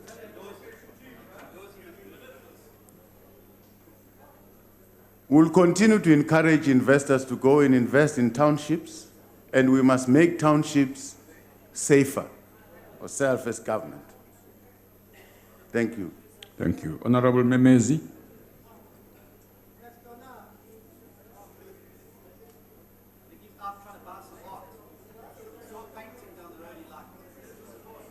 In the absence, is Honorable Carter here? Yes? Go ahead, Honorable Member. Thank you, Deputy Speaker. Deputy President, I hear what you're saying in your reply, but I think that there's an unfair advantage. And what do we do about the unfair advantage? The unfair advantage is that we find a situation where a lot of these shops, and especially you can just take a drive to China Mall right now, you do not get a slip, you don't have any guarantee for what you've bought, but how are they paying tax? That 15% VAT that is payable, that our people have to, well, that, you know, normal people have to pay, they actually don't pay taxes. The VAT is not, you know, you don't know whether VAT is paid over. If there's no system of actually using a cash register or any type of slips, how are we going to deal with those type of problems? Thank you. Thank you. I think that is a problem that must be taken up. There can't be any business that is doing business and is not paying VAT. Well, it's a normal phenomenon. If I'm selling anything, I'm selling goods, finally as the owner, I must pay VAT because I'm making the consumers to pay. And finally, I must pay VAT to government, to SARS. It's a point that we must investigate. Obviously, it will be difficult to make that business to pay VAT if that business is not registered. And I'm not very sure whether these businesses are registered.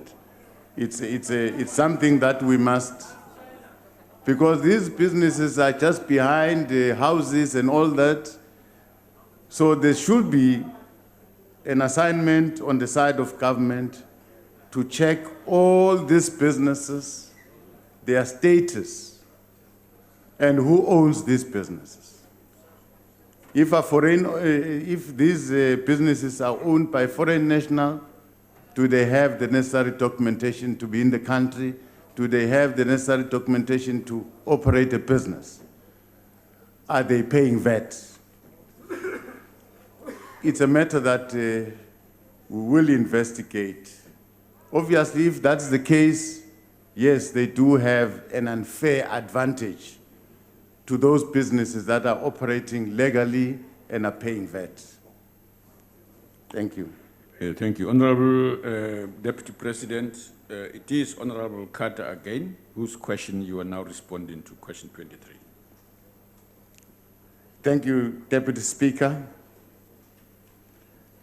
The President has established a technical team under the leadership of the Director General in the Presidency to explore various options in the conduct of lifestyle audits. The team, consisting of various key stakeholders in the law enforcement, public service, and the taxation section, is currently seized with the matter. I'm advised by the Director General in the Presidency that a stakeholder roundtable is scheduled to take place by the end of September to finalize recommendations that will be presented to the President for his consideration. Given that this process is still underway, once it is finalized, the public will be informed of its implementation by the President. Thank you. Thank you, Deputy President. Honorable Carter. Thank you, Chairperson. Now, Deputy President, given recent reports in the media which raise serious question regarding your integrity and legitimacy to hold public office, such as the report in the New York Times, are you prepared to personally champion and undergo an independent lifestyle audit and to authorize the public release of the outcome thereof? And if not, why not? Well, for the very fact that I'm holding public office, I've got nothing to hide. I'm in the public office. All my life, everything, it's public knowledge, so I've got nothing to hide. Thank you. Thank you. Honorable Steenhuisen, you're the next to ask question. Thank you, House Chairperson. Deputy President, you said earlier that you don't get information from the New York Times. This can't be true, because in today's New York Times, there's a letter from an individual called Mr. David Mabuza, who styles himself the Deputy President of the Republic of South Africa. And it says something very interesting, and I quote from the letter from Mr. David Mabuza. Every democracy needs to implore its citizens to look to the future, holding accountable its leaders. Can you commit today that you yourself will be the first to undergo a lifestyle audit? And secondly, what plans does government have to extend this to local government, where Mayor Solium Zamanga, who is still the mayor of Tshwane, has exposed rampant corruption from the former ANC leaders that were operating within that municipality? Deputy President. Well, I'm not going to comment about the situation in Tshwane. Allow them to sort their issues there. We were not there when they were making these agreements, so if there's a fallout, it's their own business. But as Deputy President of this country, I am bound by the laws of this country. Whatever is going to be agreed by this country, I'm part of it. And I'm going to do as such. Thank you. Thank you, Deputy President. The next follow-up question will be asked by Honorable Hlengwa. Thank you very much, Honorable House Chair. Mr. Deputy President, interlinked with the issue of lifestyle audits, particularly in the public service, and with a specific focus on supply chain management and procurement, is the issue of vetting. And government issued cabinet rather, issued a proclamation that all those involved in SCM must actually be vetted. But the shortcoming is that it has not happened, because the State Security Agency just has no capacity at all to do that. And so corruption then continues to thrive. So I would imagine that if we want a credible outcome of lifestyle audits, judging by the challenges with vetting, that's not going to happen. So what guarantees can you give us and South Africans that this is going to be a credible process without any due interference, which is actually a norm, by the way, from government when these matters are taking place? What assurance do we have that there will be integrity and credibility on the outcomes of those things? Because the time is up, you have asked your question. Thank you. Thank you. Your question was asked. Honorable Deputy President. Well, we're not going to preempt this process. If you're talking about the vetting of officials that are appointed in certain specific positions has been happening without failure. But vetting, remember, does not give you a guarantee that this official won't do anything wrong. Vetting simply tells you about the status of that person at that particular point in time, and tells you that this person is employable, there are no criminal records and all that. And it does not mean this person can be involved in any criminal activity in future. It tells you about the past of a person, and it can't tell you about the future of this person. So, vetting is happening. Since I've joined national government, any appointment that is made, vetting is a requirement that must accompany the appointment. But in terms of the process, let's wait and see the proposals that will be there, look at the institutions that will be involved. They will tell us how the system of lifestyle audit is going to be conducted. And I'm sure they'll be looking at gaps and loopholes that can be exploited by people and close those gaps. Of course, a system that you are starting from scratch, from afresh, it can only be perfected over time. Thank you very much. Stogoze. Mhlonishwa Xalisa, you will ask the last follow-up question.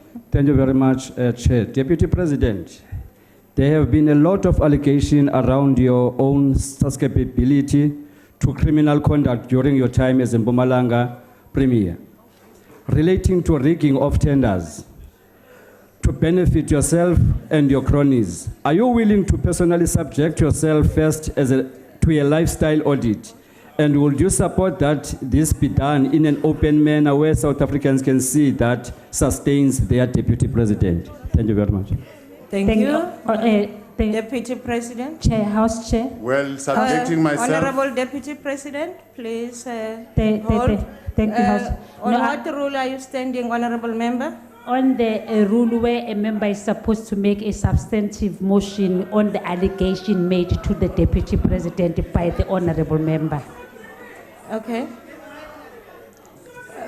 Honorable Deputy President, continue. Well, on your second comment, I've answered that. I'm available. The very fact I'm here, standing here, I'm going to subject myself in every requirement of this government at whatever point. Your first concern, there have been allegations of corruptions, of murder, all sorts of allegations leveled against me. And here I am, I'm still here. I'm waiting for someone to go and open a case and say, you have done 1, 2, 3, so that I can go there. Now, if you move away from allegation into something factual, then I can take you head on. Head on, we can go together in court.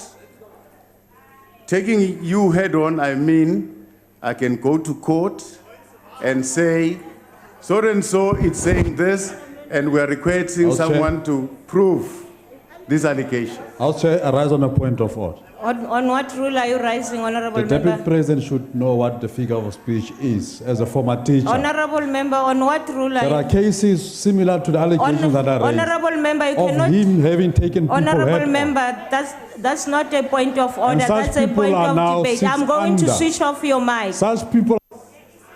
That's not a follow-up question. That's not a point of order. Please take your seat. Please take your seat, Honorable Member. Please take your seat. Were you done, Honorable Deputy President, on responding to the member? Yes, I'm still responding. Okay, continue. I've heard these allegations wherever I'm going, and for this, I think in this house, I'm responding for the third time, saying one and the same thing. I'm saying, please, if you have got any evidence, approach any institution. Let me be held accountable for what you are alleging. Now, I think it's unfair to continue to cast aspersions on the integrity of a person. It's unfair, very unfair. I'm ready to face any court of law. If I've done anything wrong, let it be. But it is incorrect to continue to cast aspersion on a person. That is tantamount to character assassination.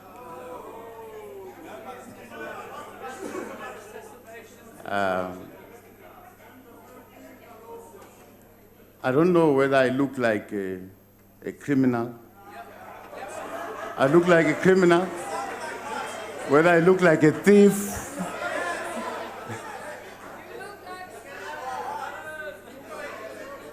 Oh. Honorable Chair. Honorable Chair. Why are you rising, Honorable Tloyama? I want to help the Deputy President. He looks like a suspect. Honorable Tloyama, take your seat. I'm waiting for the Deputy President to signal if he has... I'm done. Thank you.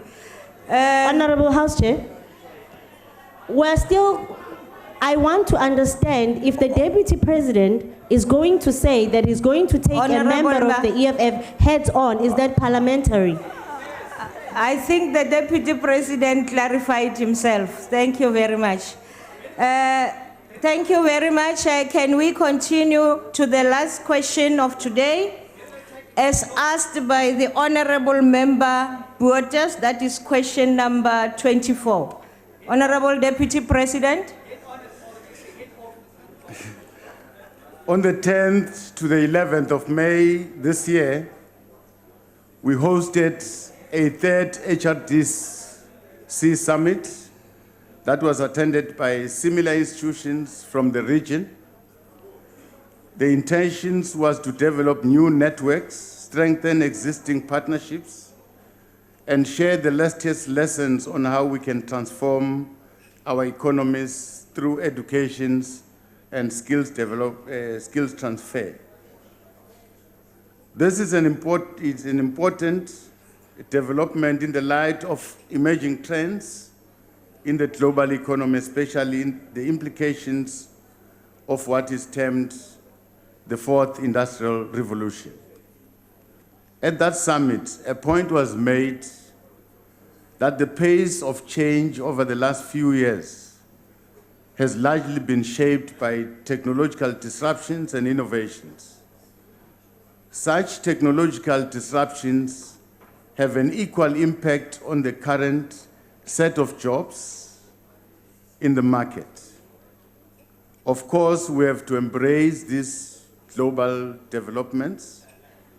As we do so, our training and skills development must be accelerated to keep up with the pace of change, bearing in mind that even jobs that were considered as vocational are now becoming high-tech and require specialized knowledge and skills.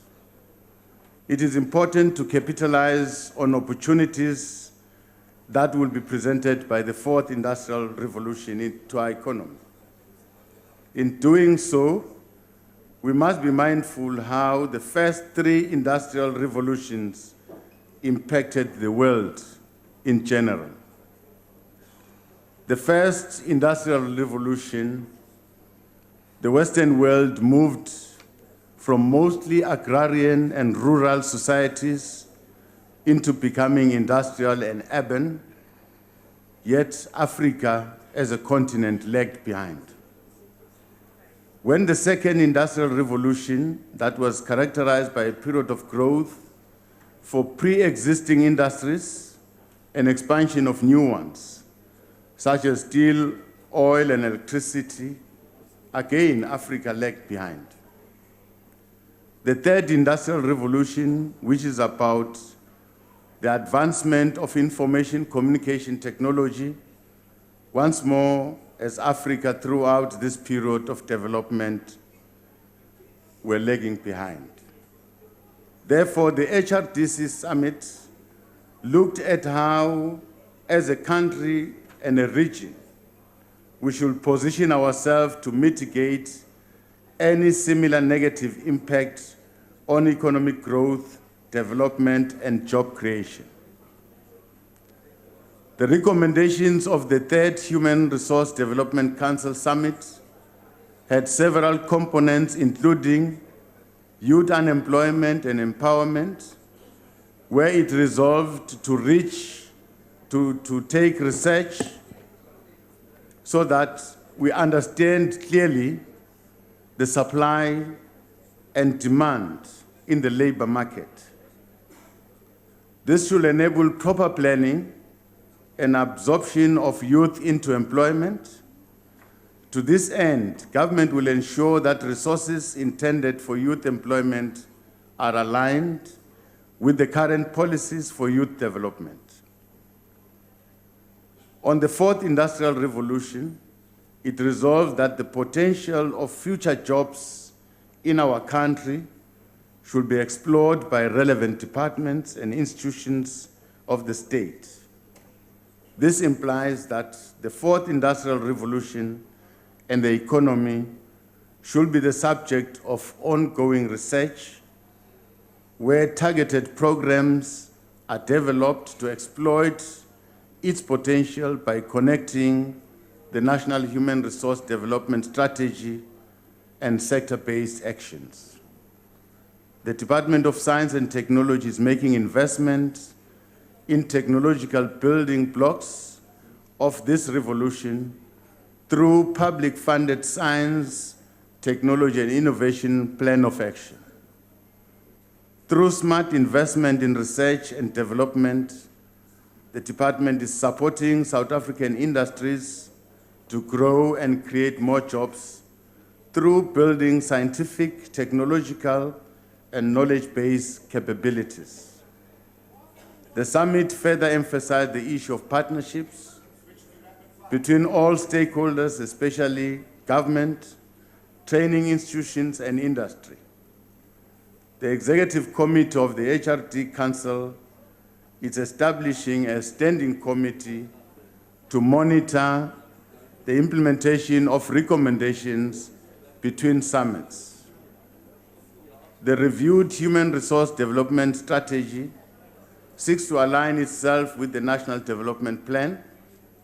This aims to build a skilled and a capable workforce to support an inclusive growth path, which will be achieved through an increased access to education and training. In this regard, government is working together with various stakeholders in the academia, business sector, organized labor, and civil society to realize these objectives. Thank you. Thank you, Deputy President. Let Borders, does he know your date now? Thank you very much, Deputy President. South Africa is still faced with the stubborn challenge of black poverty and joblessness. And I think the Deputy President knows that the recent BRICS summit affirmed that the advent of the fourth industrial revolution present an immediate opportunity for us to put unemployment amongst, in particular, the young people in a gridlock. Does the Deputy President considers the South African education system, its curriculum, its research capability to be sufficient to advance on the footpath towards the fourth industrial revolution? Siyabonga. Sibulele, Hlonishwa. Sekela Mongameli. Thank you. Well, from where we come from, I think the Department of Education has done a lot in the right direction. Of course, a lot still needs to be done to catch up. We're still grappling with the third industrial revolution, where we are still introducing ICT in our schools. You can see that we're still lagging behind, but the pace at which we're moving is generally acceptable as a country. Of course, we still need to get more and more of our young people to school. We must ensure that we strengthen early childhood development, because that's where you begin to shape a person. Now, minimize dropouts from school. We must do more and more training on the very scarce skills that are required by our economy. So every training, every education that we do in the country must respond to our challenges. And we see the Department of Education, our higher education, gradually responding to our challenges. Thank you. Thank you. Mhlomphehi Esther Hazen. Wat het daar gebeur nou, Honorable Hlengwa? Yeah, it's here. Okay, I'll pass. Honorable Bozoli. Thank you, Deputy President. I'm really worried because this is all about education. But in Mpumalanga, where last time you were in charge of anything to do with education, we hear that millions of rands for education disappeared into a vortex of suspicious spending, shoddy construction, including in the boarding schools you boasted about just now, and brazen corruption to fuel your political ambitions. Can you reassure me that you are no longer as corrupt as you once were? Thank you. Well, I was never I know, corrupt. House Chair, sorry. I'm so sorry. Sorry, House Chair. I know, House Chair, I rise on rule number 84. Yes. The words used by a member are so unparliamentary to the Deputy President. Thank you. Honorable Bozoli, I think you know according to Rule 84, unparliamentary language, you refer to the Deputy President as being corrupt without any substantive motion. Will you please withdraw that? I was just referring to what I had read about the past. Honorable, you didn't talk. Honorable Bozoli, please. In the past, not the present. Honorable Bozoli, you did not talk about having read. You said it yourself. Can you please withdraw?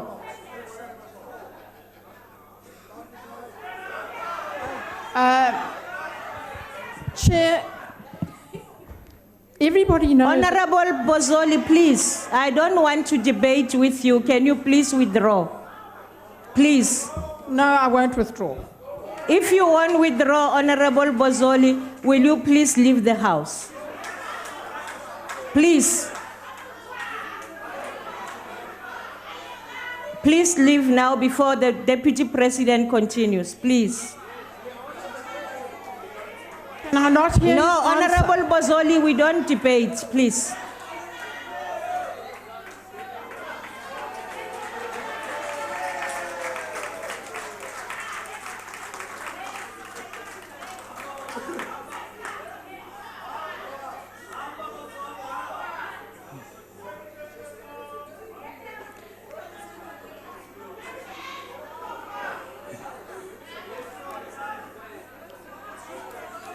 Can I call the next one?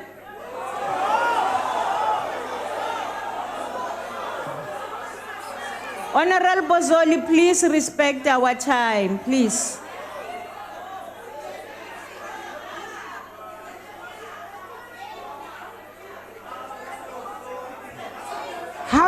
We will wait. The President, no, the President. We will wait. We will House wait. Chair. No, we will wait. Don't worry. We will wait. Point of order. Point of order, Sihlalo. On what rule are you rising, Honorable Member? 69. Honorable Member, please stop. Ukuba bekuyi-EFF lena ngabe senibiza ama-bouncer. Why nanisebenzisa indaba ye-racism? Honorable Member, you are correct. You are not correct with Rule 69, but no, ngifuna ukwazi ngikwenzelani Honorable lokho. Bozoli, please leave the House. Kuba ithina nje ngabe sesintanta emoyeni. Thank you very much, Honorable Makaula. Honorable Bozoli, please, can I have the assistance of the Sergeant at Arms?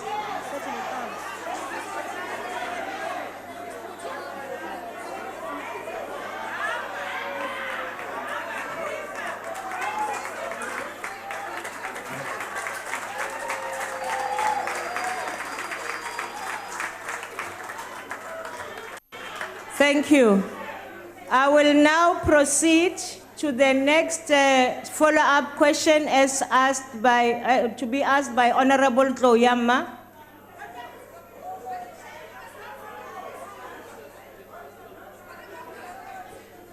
Thank you, Honorable Deputy President. Deputy President, I just want to give you an advice.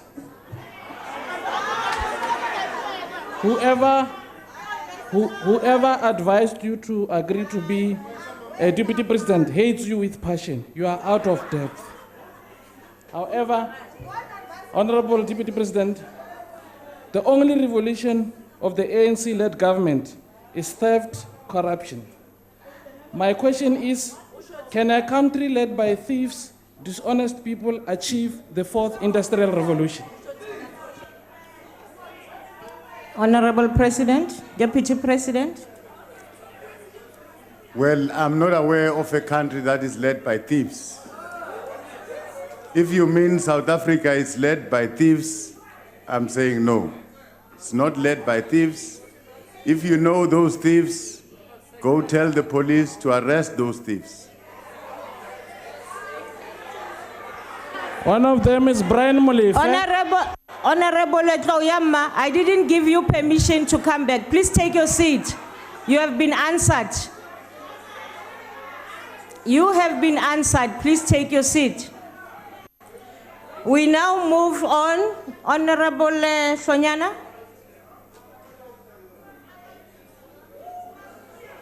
Thank you, House Chair. Deputy President, in Mpumalanga, where you were premier for many years, millions have gone missing from educational budget in 2016 and 2017 alone. There was over 1.5 billion in fruitless, wasteful, irregular, and unauthorized expenditure by the Department of Education in Mpumalanga. And you did not hold anybody to account for this. How are you going to hold the Minister of Basic Education accountable for her continued failure to meet her deadlines for school infrastructure when you never held those accountable in Mpumalanga government for a failure to provide school infrastructure and for irregular expenditure? Thank you. Thank you. Honorable Deputy President. Well, from the time I was Premier of Mpumalanga, the spending on infrastructure improved year by year by year. Honorable members. I'm confident standing here Order. that our expenditure when I was still there on infrastructure was the best expenditure. The record speaks for itself. And I'm sure you learned people here, information is available, and let's not abuse information and read it differently. The information about that province, that government, it's available to everyone, public. And I'm not sure why we want to deliberately distort that information. Thank you. Thank you very much, Deputy President. That concludes questions to the Deputy President. Thank you for being here and answering questions. That is the end of the business of the day, and the House is adjourned. Thank you.